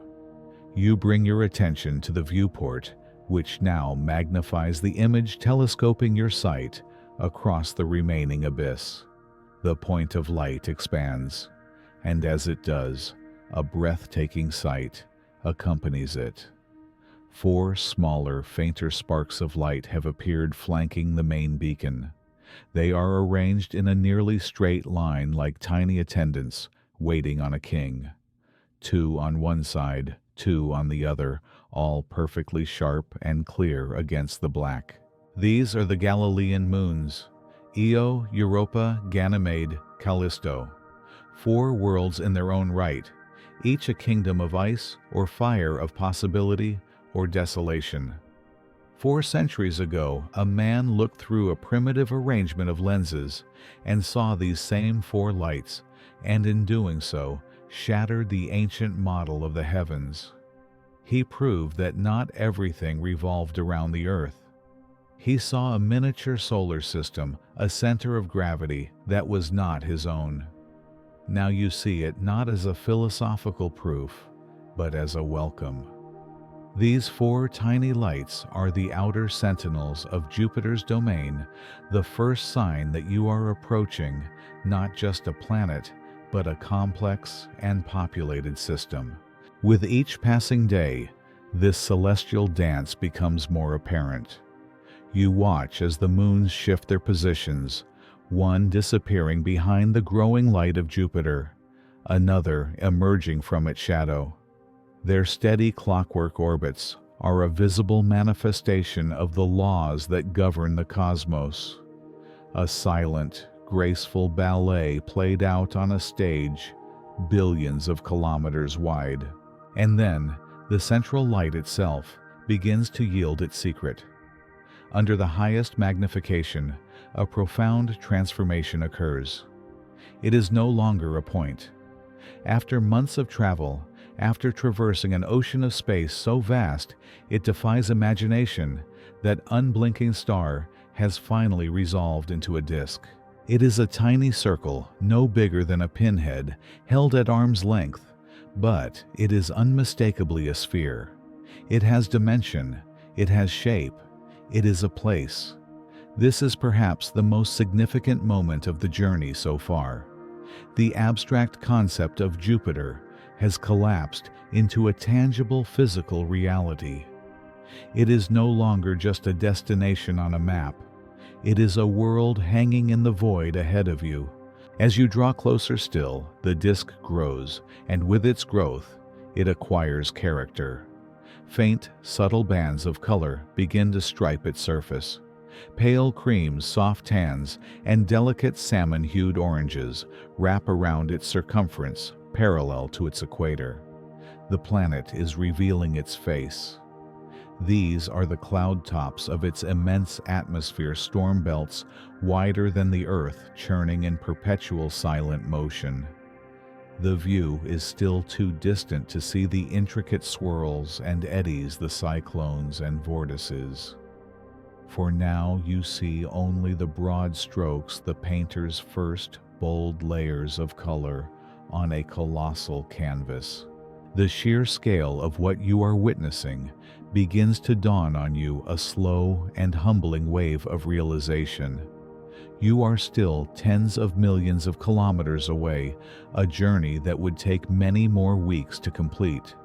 And yet the disk of Jupiter in your viewport is already growing to the apparent size of the full moon as seen from Earth. Consider this for a moment. The moon is a familiar, comforting presence in Earth's sky. Jupiter from this vast distance already fills the same amount of your vision. But this world is more than 2,000 times farther away than the moon. The mathematics of it are staggering, almost nonsensical.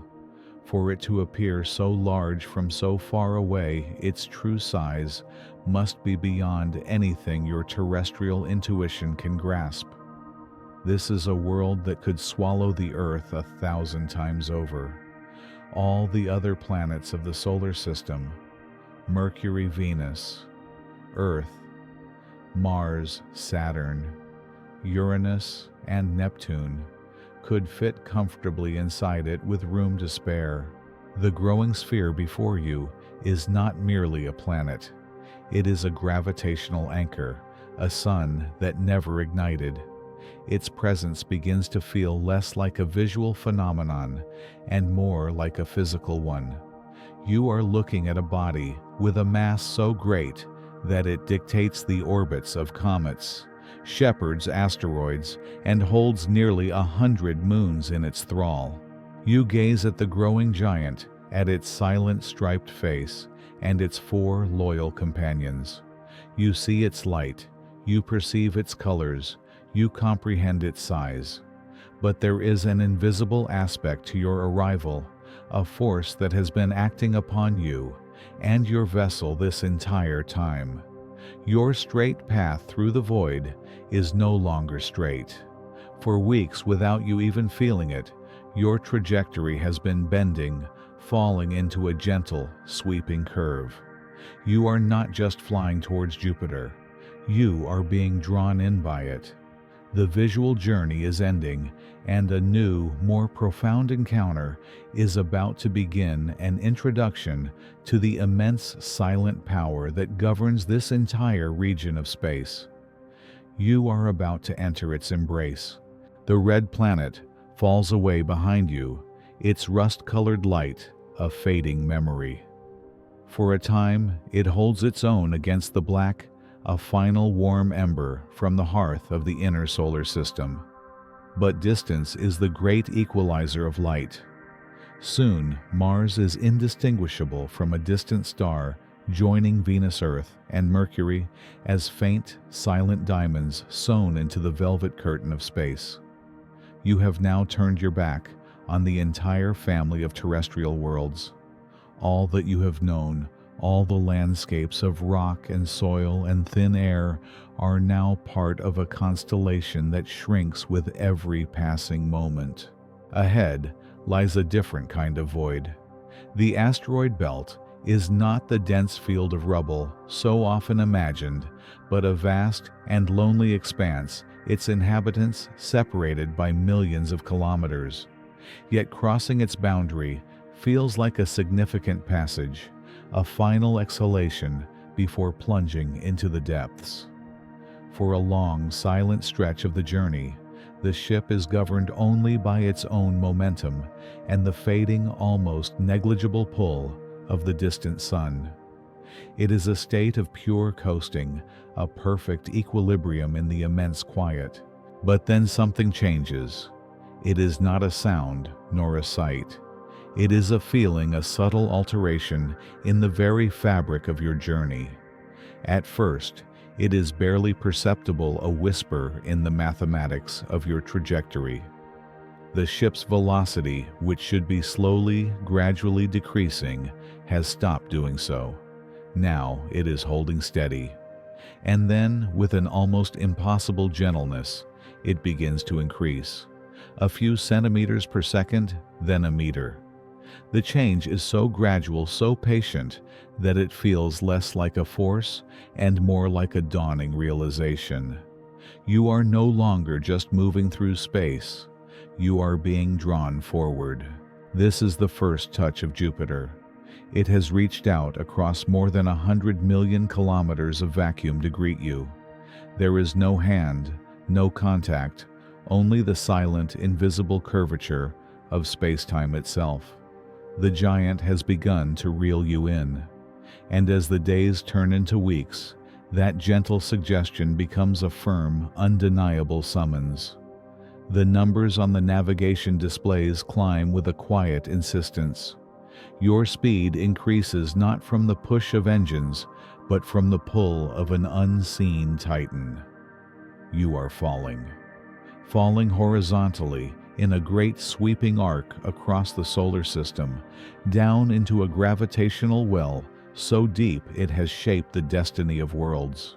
This immense power is not malicious. In fact, it is the force of a great protector, a shepherd for the inner planets.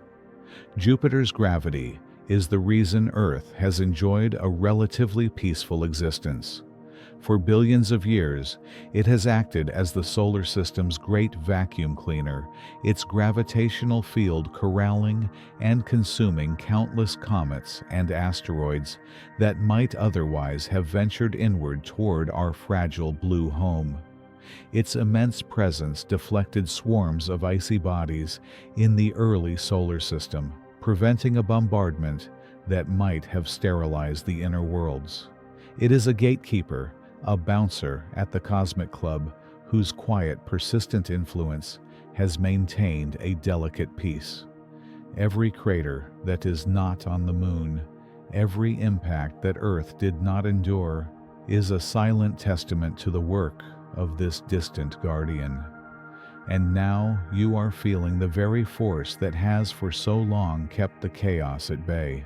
To visualize it, imagine the fabric of space as a flat, taut sheet. The Sun creates a large central depression, the Earth a smaller one nearby. But Jupiter creates a canyon, a vast swirling vortex in the geometry of the cosmos. Your ship is now on the lip of that canyon, and it has begun its long, graceful descent. The journey is no longer a straight line, but a spiral tightening with every passing hour. The pull is not a sharp tug, but a constant, pervasive embrace. It is in the hum of the ship's stabilizers, in the gentle drift of a free-floating droplet of water, in the very feeling of momentum that now seems to have a direction, a destination. The planet itself is now a distinct disk of light, no longer just the brightest star in the sky. It has grown from a point of brilliance to a small, perfect circle of cream and orange. Even at this distance, its presence is overwhelming. It doesn't just occupy a space in the sky, it commands it. The surrounding stars seem to hold their breath in deference. The moment for arrival is approaching. But arrival is not a simple matter of showing up. To fly past Jupiter is easy. To be captured by it requires a precise and delicate exchange of energy. As you are now, your velocity is too high. The giant's gravitational sling would simply seize you, bend your path, and fling you back out into the darkness, perhaps even out of the solar system entirely. To stay, you must slow down. You must offer a tribute of momentum, making yourself slow enough for its gravity to bind you to change your path from a fleeting flyby into an eternal dance. The ship orients itself, turning its main engine to face the direction of travel. You are flying forwards, but preparing to push backwards. The navigation computer finalizes its calculations, a cascade of numbers that represent a single critical moment in time and space. There is a window impossibly brief where the engine must fire. Too early and your orbit will be wrong. Too late and you will be lost. A calm, synthesized voice counts down the final seconds. The anticipation is not one of fear, but of profound reverence. You are about to engage in a dialogue with a planetary force using the language of physics. Then it happens. A deep, resonant vibration shudders through the frame of the vessel. It is not the violent kick of a launch, but a steady, powerful, and sustained resistance. You feel a gentle but firm pressure pushing you into your seat. Outside, the engine ignites in the vacuum, a silent, ghostly plume of incandescent ions erupting into the void. This is the braking burn. For several long minutes, your engine is fighting the very momentum that Jupiter's gravity has so generously bestowed upon you. You are pushing against the giant's pull, slowing yourself just enough to be caught. It is a cosmic negotiation, a plea to be accepted into its domain. The ship trembles a string on a celestial instrument, humming with the tension of two great forces in opposition, the forward-flung inertia of your journey and the backward thrust of your engine.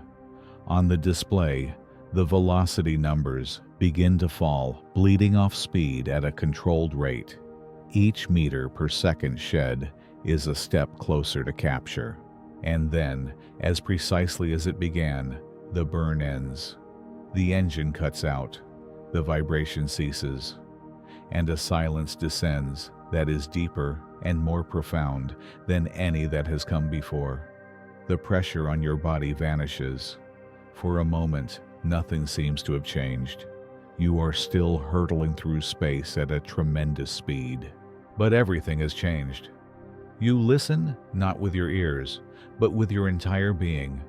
The subtle feeling of being pulled past. Something is gone. It has been replaced by a new sensation, the feeling of being held by something. The trajectory of your ship is no longer a hyperbola, an open-ended path leading back to infinity.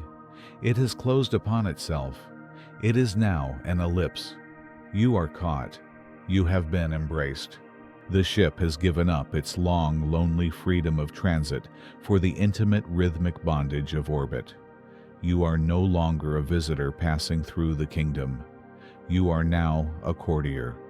Your vessel, once an arrow shot from the inner system, is now a tiny moon, forever bound to the will of the king.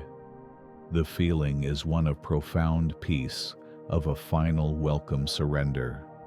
The long fall is over. You have arrived. Now, in the quiet stability of your new path, the true spectacle begins. With the mechanics of the journey complete, your attention is free to turn outward. Your vessel gently rotates, bringing the main viewport to bear on the scene that awaits. The king is on his throne, and for the first time you see him, not as a destination, but as a world surrounded by his court. The void does not end abruptly, it yields. For months the blackness has been a constant presence in its own right, punctuated only by the indifferent glitter of distant suns. But now something has changed in the quality of the darkness ahead, a subtle, almost imperceptible shift. It is not yet a light, but the promise of a light, a place where the velvet of space seems thinner, less absolute. And you feel it too, a gentle, insistent summons in the very architecture of your journey. The straight line you have traveled for so long is beginning to curve, a silent testament to a power you cannot yet see. You are being drawn in, welcomed by a gravitational embrace that has been waiting for you across 100 million miles. Then you see it. It emerges not like a star, but like a dawn, a soft circular glow that slowly, patiently separates itself from the background stars. It is the color of cream and honey, a warm jewel in the cold night. As the hours turn into days on this final approach, the jewel swells. It resolves from a disk into a sphere, and then from a sphere into a world. A world so vast, so utterly dominant, that the mind struggles to find a frame of reference. The viewport, which once held the entirety of Mars, now seems impossibly small. Jupiter does not simply enter your field of view, it consumes it. It becomes the entire sky, the entire universe, a painted globe hanging in the silence. You have arrived. The long coasting is over.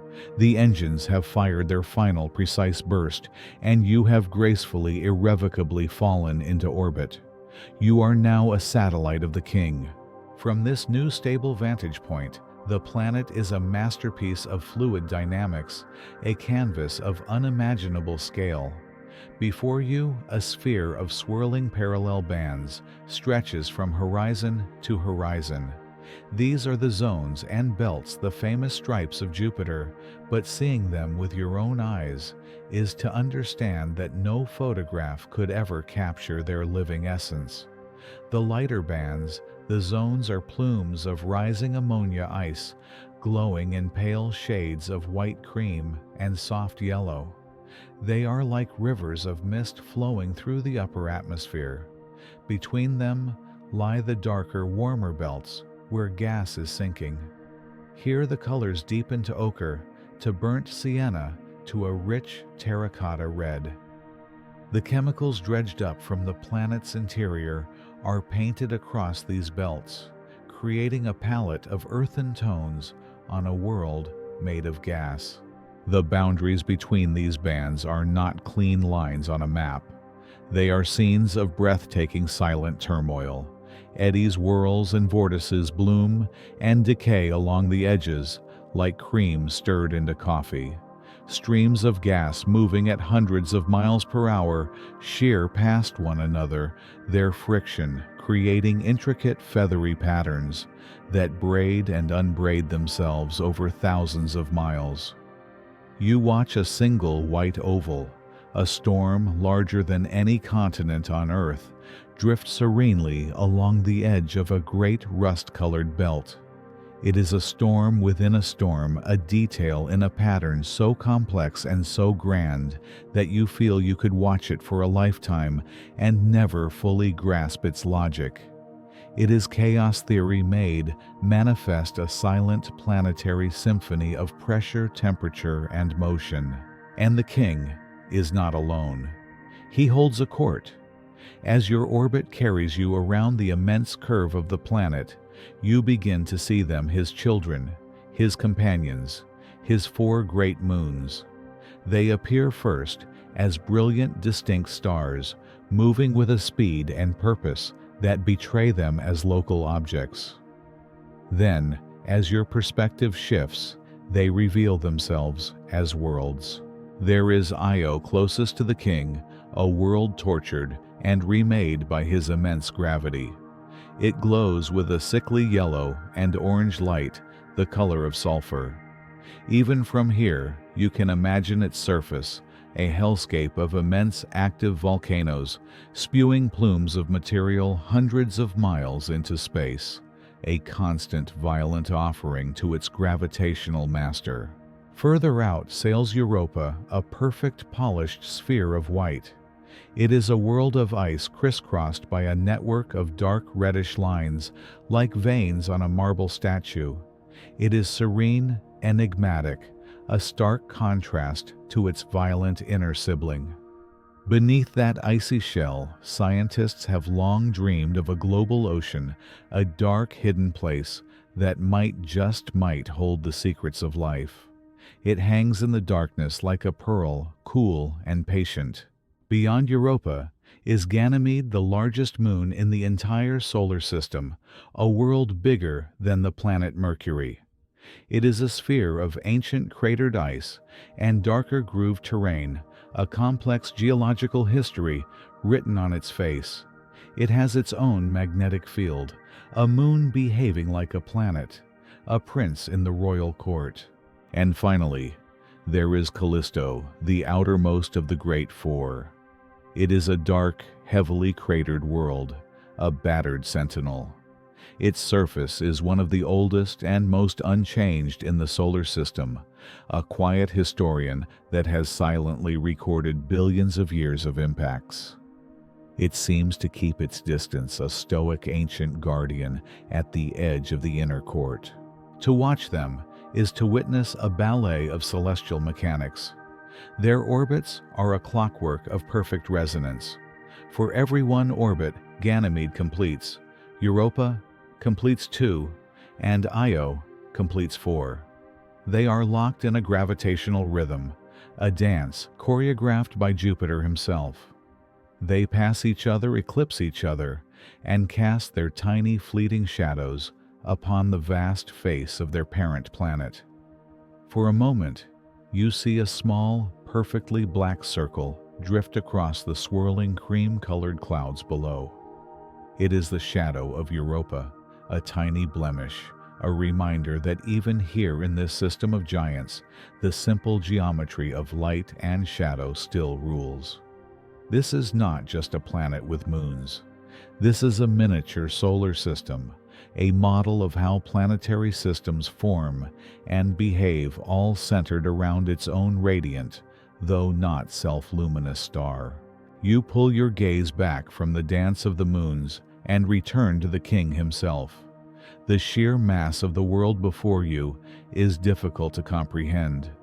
This single planet contains more than twice the mass of all the other planets, moons, asteroids, and comets in the solar system combined. It is the great gravitational anchor, the shepherd that shaped the orbits of its neighbors.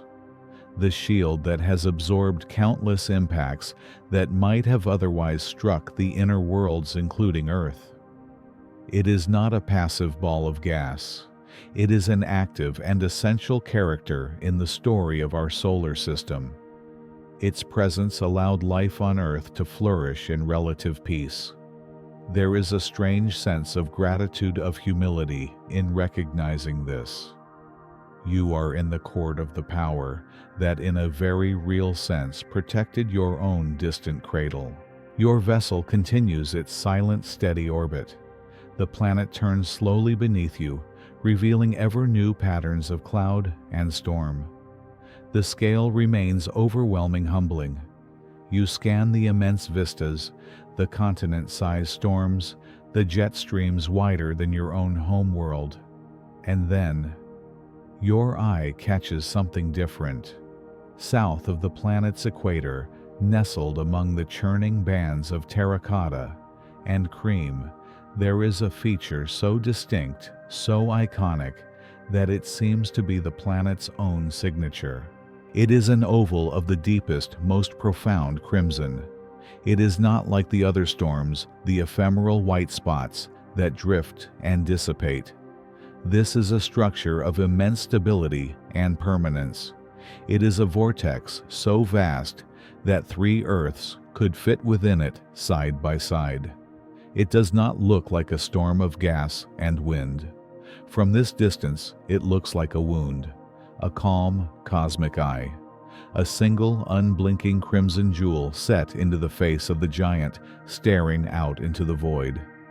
While the clouds around it flow and twist in a matter of hours and days, this feature remains a fixed point in a sea of change. It is an artifact of a timescale that dwarfs human history, a storm that has been raging for centuries, a living monument to the enduring power of the planet's atmosphere.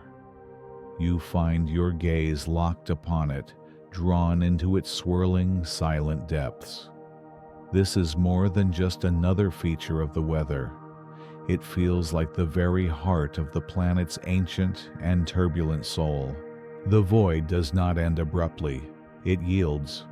For months, the blackness has been a constant presence in its own right, punctuated only by the indifferent glitter of distant suns.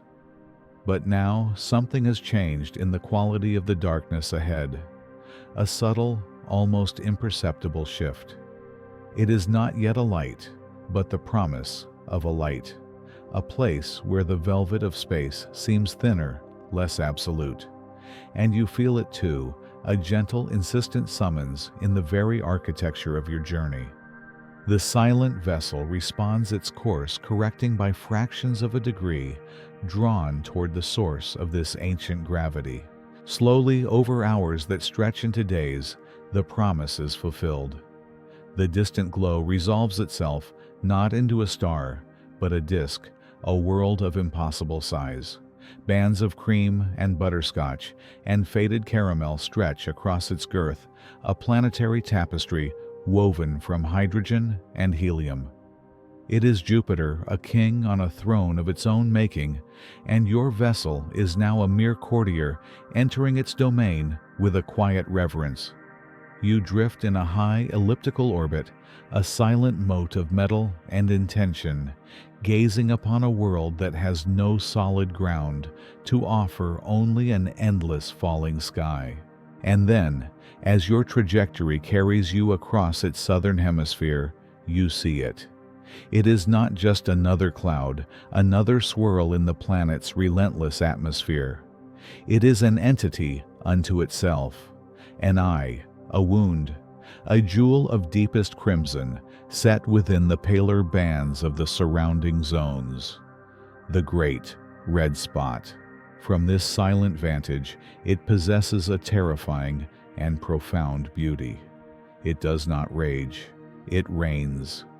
The storm is a vortex larger than your home world, a spiraling gyre of gas so vast that the entire Earth could be dropped into its center and be swallowed without a trace. You watch its unhurried rotation, an anticyclonic titan turning upon itself with a patience that borders on the eternal. The edges are a filigree of delicate white clouds, wisps of ammonia ice, caught in the shear zone like foam on the shore of a wine-dark sea. Deeper within the colors shift from a soft salmon to a bruised terracotta, and at its very core, a dark, mysterious oval of the deepest red, a place where the storm's energy is most concentrated, its secrets most profound. There is no sound here.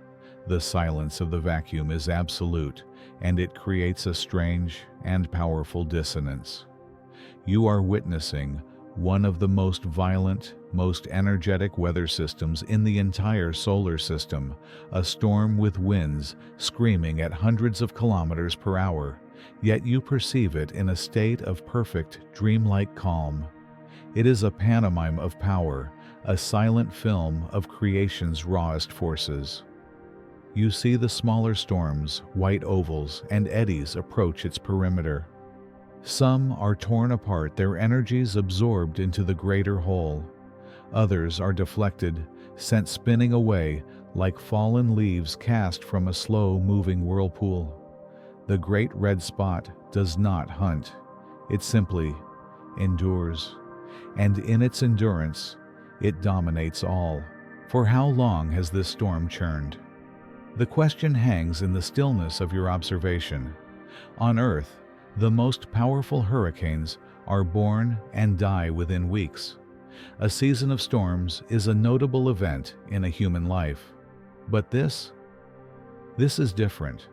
Astronomers on Earth first sketched its shape in the 1600s, peering through their new, imperfect telescopes. For over 300 years of human record-keeping, it has been there, a constant. While empires on your world rose and fell, while philosophies were debated and discarded, while entire technological ages dawned and faded, this storm has turned. It is a living clock whose hands move too slowly for a human life to measure. It is a monument, not to a moment, but to an epoch. What gives it this impossible color, this signature of deep arterial red? The question is a quiet mystery whispered between worlds. Scientists theorize that it is a chemical alchemy, a reaction driven by the sun's ultraviolet light. Material from deep within Jupiter's heart, compounds of sulfur, phosphorus complex hydrocarbons, is dredged up by the storm's powerful updrafts. These chemicals, normally hidden thousands of kilometers below, are lifted to the highest reaches of the atmosphere. There, exposed to the unfiltered blaze of the sun, they are transformed. They become chromophores molecules that absorb blue and green light, reflecting only the shades of ochre orange and crimson that you see before you. The storm is not merely a physical process. It is a vast planetary engine of creation, painting its own portrait with elements from its hidden core. You imagine what it must be like deep within that swirling chaos. Beneath the serene cloud tops lies a different reality, a place of unimaginable pressure and temperature, a place where lightning bolts 1,000 times more powerful than any on Earth illuminate the abyss. These are not the familiar flashes in a summer sky. They are vast sheets of light, megabolts, that crackle between layers of water ice and ammonia clouds, revealing for a split second the terrifying layered depth of the storm. It is a world within a world, a hellish and beautiful engine room, hidden beneath a majestic facade. From your serene orbit, you see only the placid turning face of the storm. But you know that its placidity is an illusion of distance, a quiet lie told by the scale of the cosmos. To gaze upon the great red spot is to recalibrate your own sense of significance. The dramas of a single life, the triumphs and tragedies that feel so all-consuming, are rendered infinitesimally small against this backdrop. This storm is not angry, it is not sentient. It is simply a consequence of physics, of a rapidly spinning planet, of a vast internal heat source, of the elegant and indifferent laws of fluid dynamics. It is a perfect expression of order, arising from chaos of a pattern that can sustain itself for centuries, perhaps millennia, simply because the conditions allow it. It is a lesson in humility whispered across the gulf of space. It teaches you that the universe builds things to last on timescales that mock the fleeting candle flame of a single consciousness. As your vessel continues its silent passage, the great storm begins to recede, its crimson eye turning slowly away from you, rotating back towards the planet's dark side. You feel a sense of having witnessed something primordial, something that connects you to the earliest astronomers who first squinted through their lenses and wondered at the strange blemish on the face of the giant planet. You are part of that long chain of wonder. But the Jovian system is not a monolith. It is not just one king on one throne. It is a court filled with a wild and diverse retinue of worlds, each with its own story, its own character. As the great red spot shrinks behind you, a new point of light grows brighter off the port bow. It is small, a brilliant sulfur yellow and orange dot against the black. It does not possess the ancient stately calm of the storm you are leaving behind. It pulses with a different kind of energy, a frantic, immediate, and violent power. This is Io.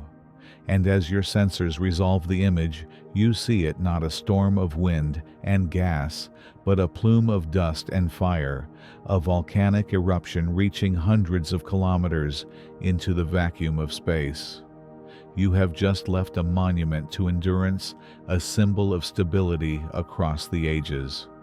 And you are now approaching its opposite, a testament to the cosmos's capacity for relentless, fiery, and perpetual change.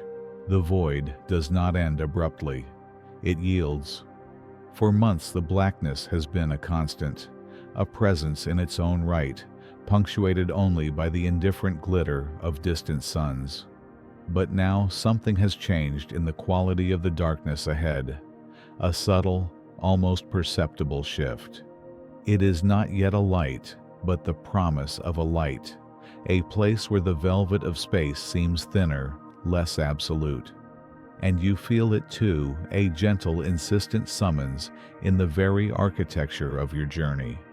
The silent engines have done their work, the long coast is nearing its end, and the gravity of your destination begins to speak to you.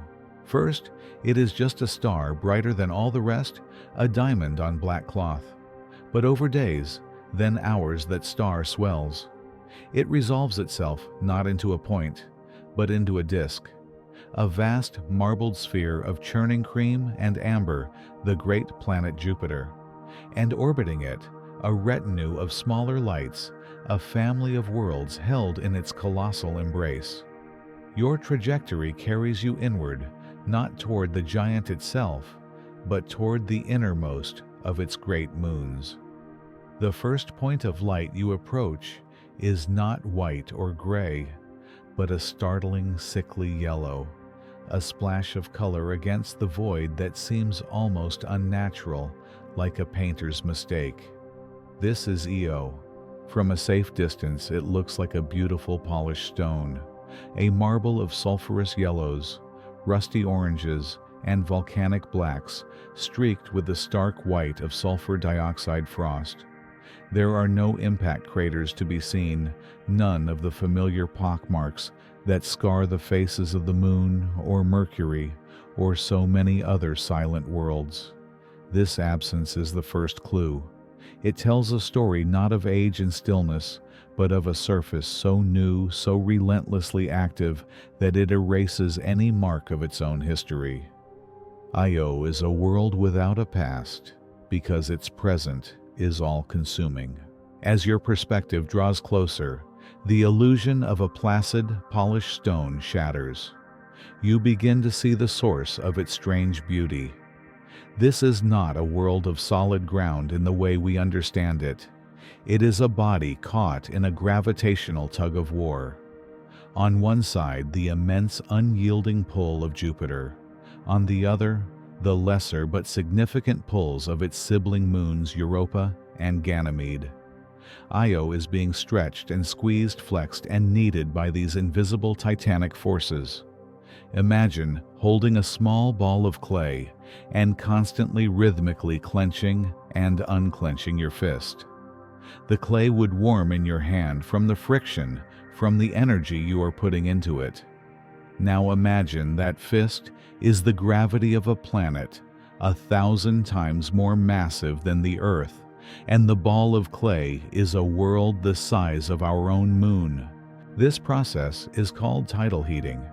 It is a relentless gravitational massage that pumps unimaginable energy into Io's core.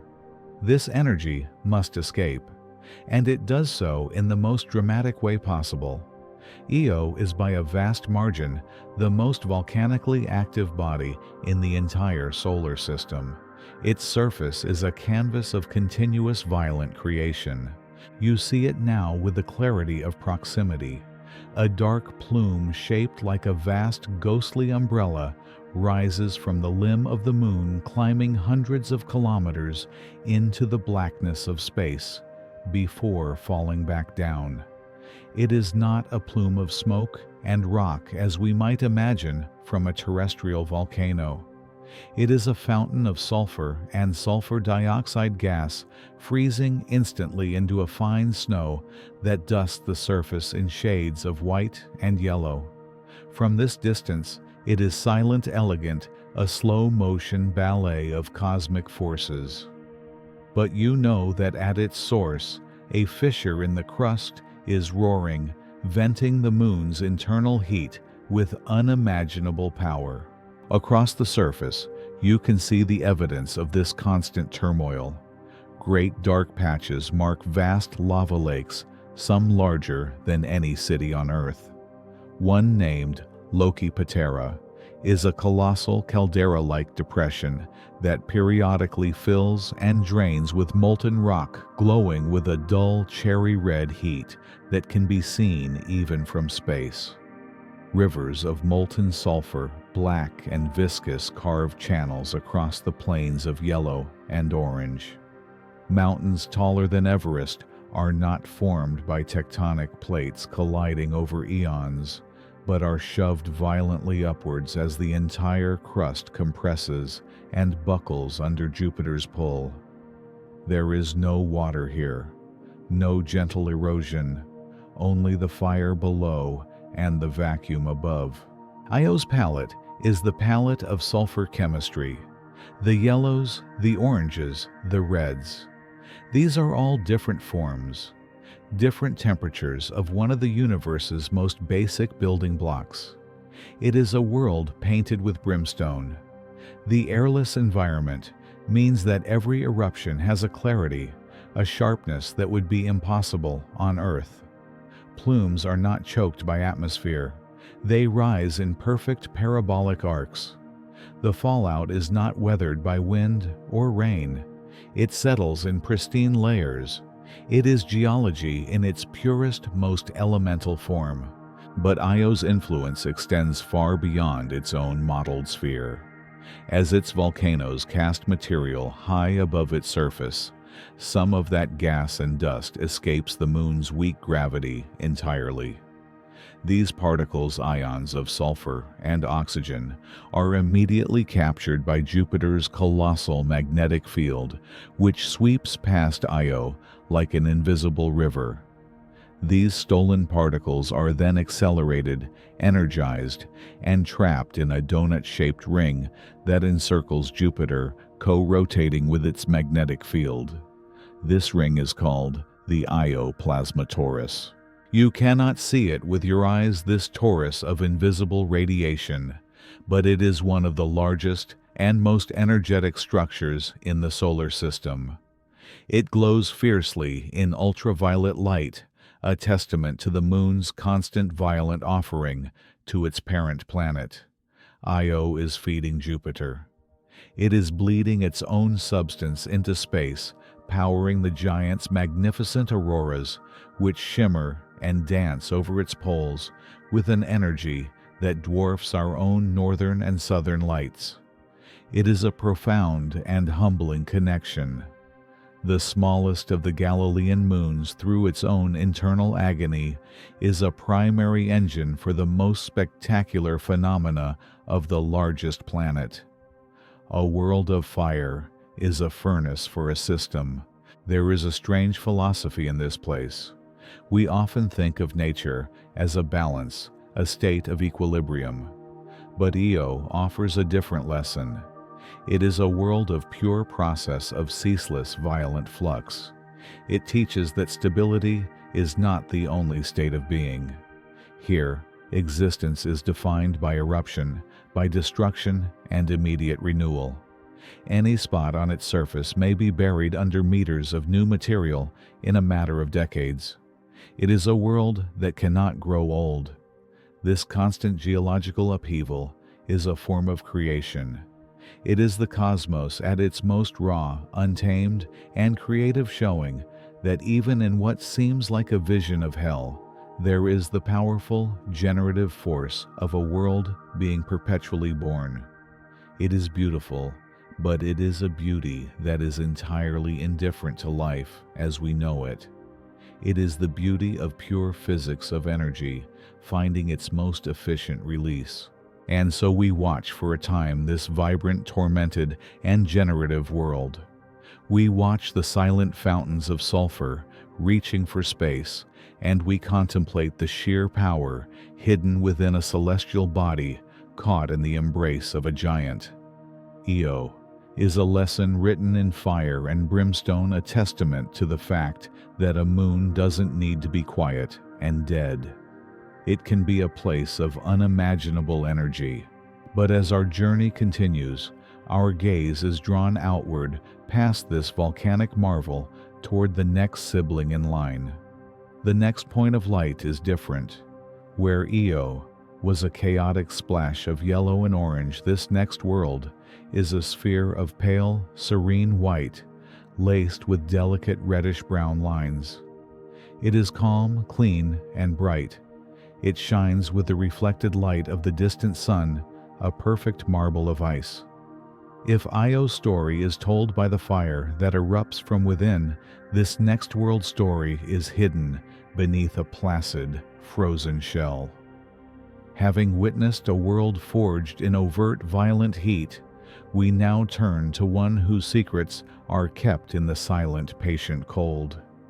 We drift away from the roar of volcanoes and listen now for the whisper of an ocean. The void does not end abruptly. It yields. For months the blackness has been a constant, a presence in its own right, punctuated only by the indifferent glitter of distant suns. But now something has changed in the quality of the darkness ahead. A subtle, almost perceptible shift. It is not yet a light, but the promise of a light, a place where the velvet of space seems thinner, less absolute. And you feel it too, a gentle, insistent summons in the very architecture of your journey. The silent hum of the vessel seems to tune itself to this new frequency of approach. Before you, hanging against the swirling, impossible canvas of Jupiter, is a small, perfect sphere. It glows with a soft, milky luminescence, like a pearl cradled in the hand of a giant. This is not the pitted gray face of a dead world. This is something else entirely. It is smooth, almost polished, a marble of impossible size and grace. This is Europa. As your orbit stabilizes, the details of this world begin to resolve. What appeared from a distance as a flawless white sphere is in fact a delicate network of intricate cracks and fine lines. They crisscross the entire surface, stretching for thousands of kilometers like the fine veins on a leaf or the deliberate brushstrokes of an abstract master. They are not gray or black, but shades of reddish-brown and ochre, as if something deep beneath the surface has bled through, staining the pristine ice with the minerals of a hidden world. These are not impact craters. This world has very few of them. Its face is young, constantly being resurfaced, renewed. These lines are called lineae. They are scars, yes, but not scars of violence from above. They are scars of attention from within. They speak of a world that is not static, not frozen solid to its core. They are the telltale signs of a colossal secret, a truth so profound it has the power to reshape our understanding of life itself. The ice here is a shell, a crust, a protective membrane miles thick, and beneath it, warmed by the relentless gravitational tug-of-war between Jupiter and its sibling moons, lies an ocean of liquid salt water vaster than all the oceans of Earth combined. Close your eyes for a moment if you wish, and let your awareness travel. Let it drift down from the cold, silent vacuum of space, past the thin, wispy atmosphere, and come to rest upon that fractured, icy surface. Feel the unimaginable cold of the exterior, a temperature that would freeze air solid. But do not stop there. Let your consciousness sink deeper through the ice itself. Imagine the descent. Through the first few feet, the ice is brittle, shattered by radiation. Then it becomes harder, more crystalline. A mile passes, then two. The pressure builds, compressing the ice into exotic, denser forms. Sunlight, which was already a faint whisper at the surface, is now gone completely. You are descending into an absolute perfect darkness that has not known a single photon in a billion years. The journey continues down and down through 10, perhaps 15 miles of solid, unyielding ice. The pressure is immense, the silence total. And then, something changes. The solid gives way. There is a boundary, a transition, where the immense pressure and the faint warmth from the world's core find their equilibrium. You have passed through the shell. You are now floating in an ocean beneath a sky of ice. There is no up or down in the conventional sense, only the faint, almost imperceptible pull of gravity from the moon's core far below, and the immense crushing weight of the water and ice above. It is dark, a darkness so profound it is not an absence of light, but a presence of its own. It is a physical thing, a blanket that muffles all senses. And it is silent, not the silence of space which is thin and empty, but a thick, heavy silence, the silence of the deep. But it is not dead. In your mind's eye, allow yourself to drift. The water is cold, but not frozen. It is rich with salts and minerals, a chemical broth that has been brewing in darkness for eons. You drift for an unknowable time in an unknowable direction through this endless hidden sea. And then you perceive it, a flicker, not of light, but of warmth. A subtle change in the water's temperature, and with it, a sound. A low, distant rumble that travels through the dense water, a vibration you feel more than you hear. You move toward it, and the warmth grows stronger. The darkness begins to take on a shape. Towering structures rise from the seafloor, plumes of superheated mineral-rich water billowing from their peaks like smoke from chimneys. These are hydrothermal vents. Here, on the floor of this alien ocean, the moon is alive. Geothermal energy from the core forces water through the rock, heating it and infusing it with chemicals, with the very building blocks of biology. This is a place where life would not need the sun. On Earth, in the deepest trenches of our own oceans, we have found such places. Oases of life huddled around the chemical energy of the planet itself, thriving in total darkness and under crushing pressure. A form of life called chemosynthesis, a way of being that rewrites the rules. And here in the dark heart of Europa, the same conditions exist. Look closer at the base of these towering vents. Imagine the rock warmed by the inner fire of the moon. Perhaps the water stirs with more than just thermal currents. Perhaps clinging to the rock are mats of microbial life feeding on the sulfur and minerals, forming the first link in a chain of being we have never before witnessed. Perhaps simple tube-like organisms sway gently in the current, drawing their sustenance from this chemical soup. We cannot know. We can only stand at the precipice of the question, filled with a profound and humble wonder. To think that beneath this serene, icy exterior, a world of such dynamic possibility exists. A silent, dark, and potentially living ocean, patiently waiting whether it is ever discovered or not. Your awareness begins to rise again, up away from the warm vents and the deep, dark floor, up through miles of liquid salt water, back to the underside of the great ice shell. You pass through that boundary once more, leaving the potential of the liquid world behind and entering the solid firmament of the ice. You rise and rise, the pressure lessening until you emerge once more on the surface into the faint starlight and the overwhelming presence of Jupiter in the sky. The cracks and reddish stains on the ice now seem different to you. They are no longer just geological features. They are messages from the deep. They are the faintest hints of the vast, complex world churning below, a promise written in salt and sulfur across the face of the moon. Europa is a place of hope, a testament to the tenacity of possibility in the most unlikely corners of the cosmos. But this one world of water, this pearl of promise, is not the only story being told in this majestic system.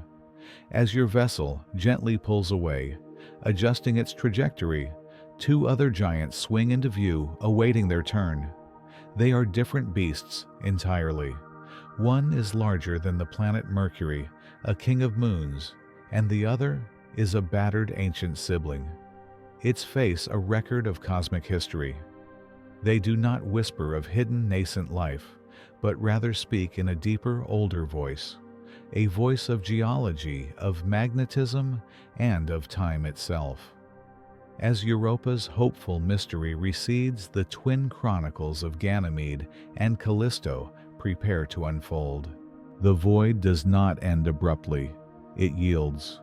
For months the blackness has been a constant, a presence in its own right, punctuated only by the indifferent glitter of distant suns. But now something has changed in the quality of the darkness ahead, a subtle, almost perceptible shift. It is not yet a light, but the promise of a light, a place where the velvet of space seems thinner, less absolute. And you feel it too, a gentle, insistent summons in the very architecture of your journey. The silent pull of Jupiter, a star that never was, has gathered its own court, its own family of worlds. And as you draw closer, the promise is fulfilled. The darkness gives way to a system in miniature, a breathtaking celestial dance. 4 points of light, once seen through Galileo's simple lens as mere wandering stars, reveal themselves now as destinations, each a universe of its own. Your trajectory carries you past the fiery heart of Io, and the icy promise of Europa, guiding you toward the outer realm of this royal court, toward two giants that have shared this orbit for billions of years. They are twins born of the same nebula, yet they could not be more different. They are Ganymede and Callisto, the keepers of memory. Your first encounter is with the larger of the two Ganymede. It is more than a moon. It is a monarch. Larger than the planet Mercury, it hangs in the void, with a presence that feels planetary, self-possessed. As you glide into a high, silent orbit, its surface resolves into a story of profound contradiction. You see vast, ancient plains of dark, heavily cratered terrain, the original crust of this world, almost black in the dim light. This is the old Ganymede, a world that remembers the chaos of the early solar system. But something remarkable has happened here. Lacing through these dark old lands are brilliant, almost luminous swaths of younger terrain. They are vast networks of grooves and ridges running parallel for thousands of kilometers, like the deliberate strokes of a cosmic rake across a garden of dust and ice. This is the new Ganymede, a world that has remade itself from within. It is as if the moon cracked open not in a single violent act, but in a long, slow exhale of tectonic breath, allowing cleaner, brighter ice from its mantle to well up and pave over the old scars. From this distance, it looks like a form of geological calligraphy, a message written in a language of ice and shadow. The grooves are not random. They intersect, they overlap, telling a complex story of stress and release of a world stretching and groaning over eons. You drift over a region named Uruk Sulcus, a web of these bright lanes cutting through the dark terrain of Galileo Regio. You are witnessing the evidence of a past life, a geological pulse that has since quieted, leaving behind these elegant frozen scars of light. And this world holds an even deeper secret. Ganymede is the only moon in our solar system to possess its own magnetosphere, a magnetic field generated from its own core. It is a sign of a hidden dynamism, a liquid iron heart still churning in its depths. This protective bubble carves out a small space for itself inside Jupiter's colossal magnetic field, a tiny sphere of influence in the shadow of a giant. It suggests a world with layers, with complexity, with a ghost of a heart still beating. Below the frozen crust, you see scientists believe there lies a vast salty ocean, larger than all of Earth's oceans combined, sandwiched between layers of ice. A hidden ocean on a hidden world, warmed by the faint rhythmic squeeze of Jupiter's gravity. Ganymede is not just a passive ball of ice and rock. It is a place with an interior life, a world of two minds, the ancient battered surface and the younger resurfaced plains, all wrapped around a secret liquid heart. It tells a story of change, of renewal of a past that has been partially, but not completely erased. Leaving the intricate beauty of Ganymede behind you, continue your outward arc. The perspective shifts. The light from the distant sun grows even fainter here. You are journeying to the outermost of the Galilean moons, to Callisto, and as it grows in your view, you feel a palpable change in character. If Ganymede was a story of transformation, Callisto is a monument to permanence. It is a world that appears almost uniformly dark, a deep, dusty brown. From a distance, it lacks the dramatic contrasts of its sibling. But as you draw closer, you realize you are not looking at a blank canvas. You are looking at the oldest, most heavily cratered surface in the entire solar system. You are looking at a perfect memory. Callisto is geologically dead, and it has been for more than 4 billion years. It has no volcanoes, no tectonic plates, no grooved terrain hinting at an active past. Its story is not one of internal struggle, but of passive endurance. It has simply floated here in the cold and the dark and recorded everything that has ever happened to it. Its surface is a library of forgotten time, and every single crater is a word, a sentence, a chapter. You drift in a low, slow pass over its face. The sheer density of impact sites is overwhelming. There is no empty space. Craters sit within craters, which sit within even larger, more ancient craters. The newest ones are bright, their rims sharp, their floors lined with fresh, clean ice excavated from below. But most are old, their edges softened and worn down by micrometeorite dust over billions of years, like ancient coins rubbed smooth by the hands of time.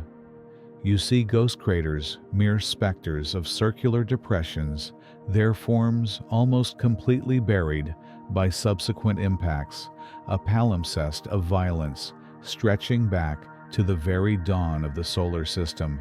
This world has forgotten nothing. It is a pristine record of the era known as the Late Heavy Bombardment, a time when the inner solar system was a chaotic shooting gallery of asteroids and comets. Earth and our own moon endured this storm, but on Earth, the evidence has been erased by weather, by erosion, by the constant churning of our planet's surface. On Callisto, the evidence remains. This is what our neighborhood looked like 4 billion years ago. You are floating over a fossil, the most complete and undisturbed historical document we have ever found. Your gaze is drawn to a colossal structure that dominates one hemisphere, the Valhalla Basin. It is not a crater in the typical sense, but a monument to a truly gigantic impact. At its center is a bright pale region, the initial point of collision. But rippling outward from it are concentric rings of cliffs and troughs stretching for nearly 4,000 kilometers across the moon's face. It is as if a stone were dropped into a pond and the entire pond flash froze before the ripples could settle. That is what you are seeing, an impact so powerful that it sent shock waves through Callisto's icy crust, which buckled and fractured into these perfect rings before freezing solid forever.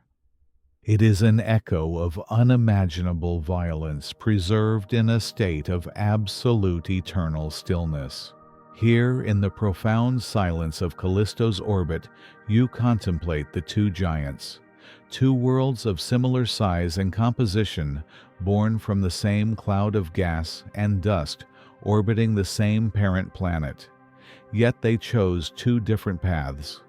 Ganymede lived it, changed it, cracked its own skin, and resurfaced its history, preserving a secret warmth in its core. It tells a story of becoming. Callisto, by contrast, fell still almost immediately. It became a passive witness, a slate on which the universe would write its most chaotic chapter. It tells a story of enduring. One is a dynamic biography, the other a perfect archive. Floating here among these immense worlds, you have traveled to the edge of Jupiter's family. You have seen the volcanic fury of Io, the serene promise of Europa, the complex, layered history of Ganymede, and now the great silent memory of Callisto.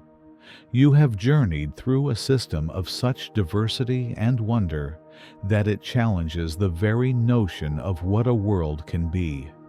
Each moon is a lesson in geology, in chemistry, in the astonishing variety of forms that nature can take.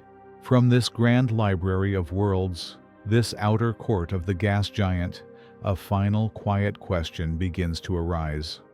Having journeyed so far, having seen landscapes so alien and so ancient, there is one last perspective to seek. It is the one that completes the circle of your voyage. It is time to turn away from these new horizons, to turn your instruments and your thoughts back across the vast ocean of space you have crossed. It is time to look for a single, impossibly small point of light, the one you left behind. It is time for the homeward gaze. The void does not end abruptly. it yields. For months the blackness has been a constant presence in its own right, punctuated only by the indifferent glitter of distant suns. But now something has changed in the quality of the darkness ahead, a subtle, almost perceptible shift. It is not yet a light, but the promise of a light, a place where the velvet of space seems thinner, less absolute.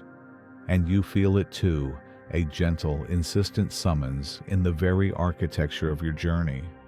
The silence that has been your companion whispers a new instruction not to press forward, but to turn. Slowly, almost reverently, the vessel begins its long, silent pivot. The great marbled face of Jupiter, a canvas of churning storms and impossible beauty, recedes from the forward view. Its faint, reflected light, which had become a familiar glow in the cabin, slides away, replaced by a darkness of a different kind. This is not the oppressive blackness of the deep void, but the star-dusted tapestry of the inner solar system. The sun is no longer the benevolent warming star of home. From here, it is a diamond fiercely bright and impossibly sharp, its brilliance untempered by atmosphere, its rays cold and precise. It is the anchor of this cosmic clockwork, and we are now far out on its longest, slowest swinging pendulum. The instruments guide your gaze, offering coordinates and vectors, but you choose to find it by sight alone. It is a pilgrimage of the eye. You let your vision soften, swimming through constellations that are at once familiar and subtly warped by this new vantage point. There is Venus, a brilliant torch in the sun's glare. There the faint, ruddy spark of Mars, the first great waypoint of this odyssey, now just another star among stars. The asteroid belt, that river of rock and ice you so carefully navigated, is utterly invisible, a ghost realm betrayed only by the mathematics of its orbit. Your heart quiets, your breath deepens. The search is a meditation. You are looking for a single specific shade of blue in an infinite gallery of black and white. It is an act of faith, a belief that across this chasm of 600 million kilometers, a flicker of home can still be found. Minutes stretch into a timeless quiet. You scan the field, dismissing distant galaxies, ancient suns, and the cold fire of neighboring stars. You are looking for something that does not burn, but reflects, something that does not rage, but lives. And then you see it. It is not a spectacle. There is no flash, no grand announcement.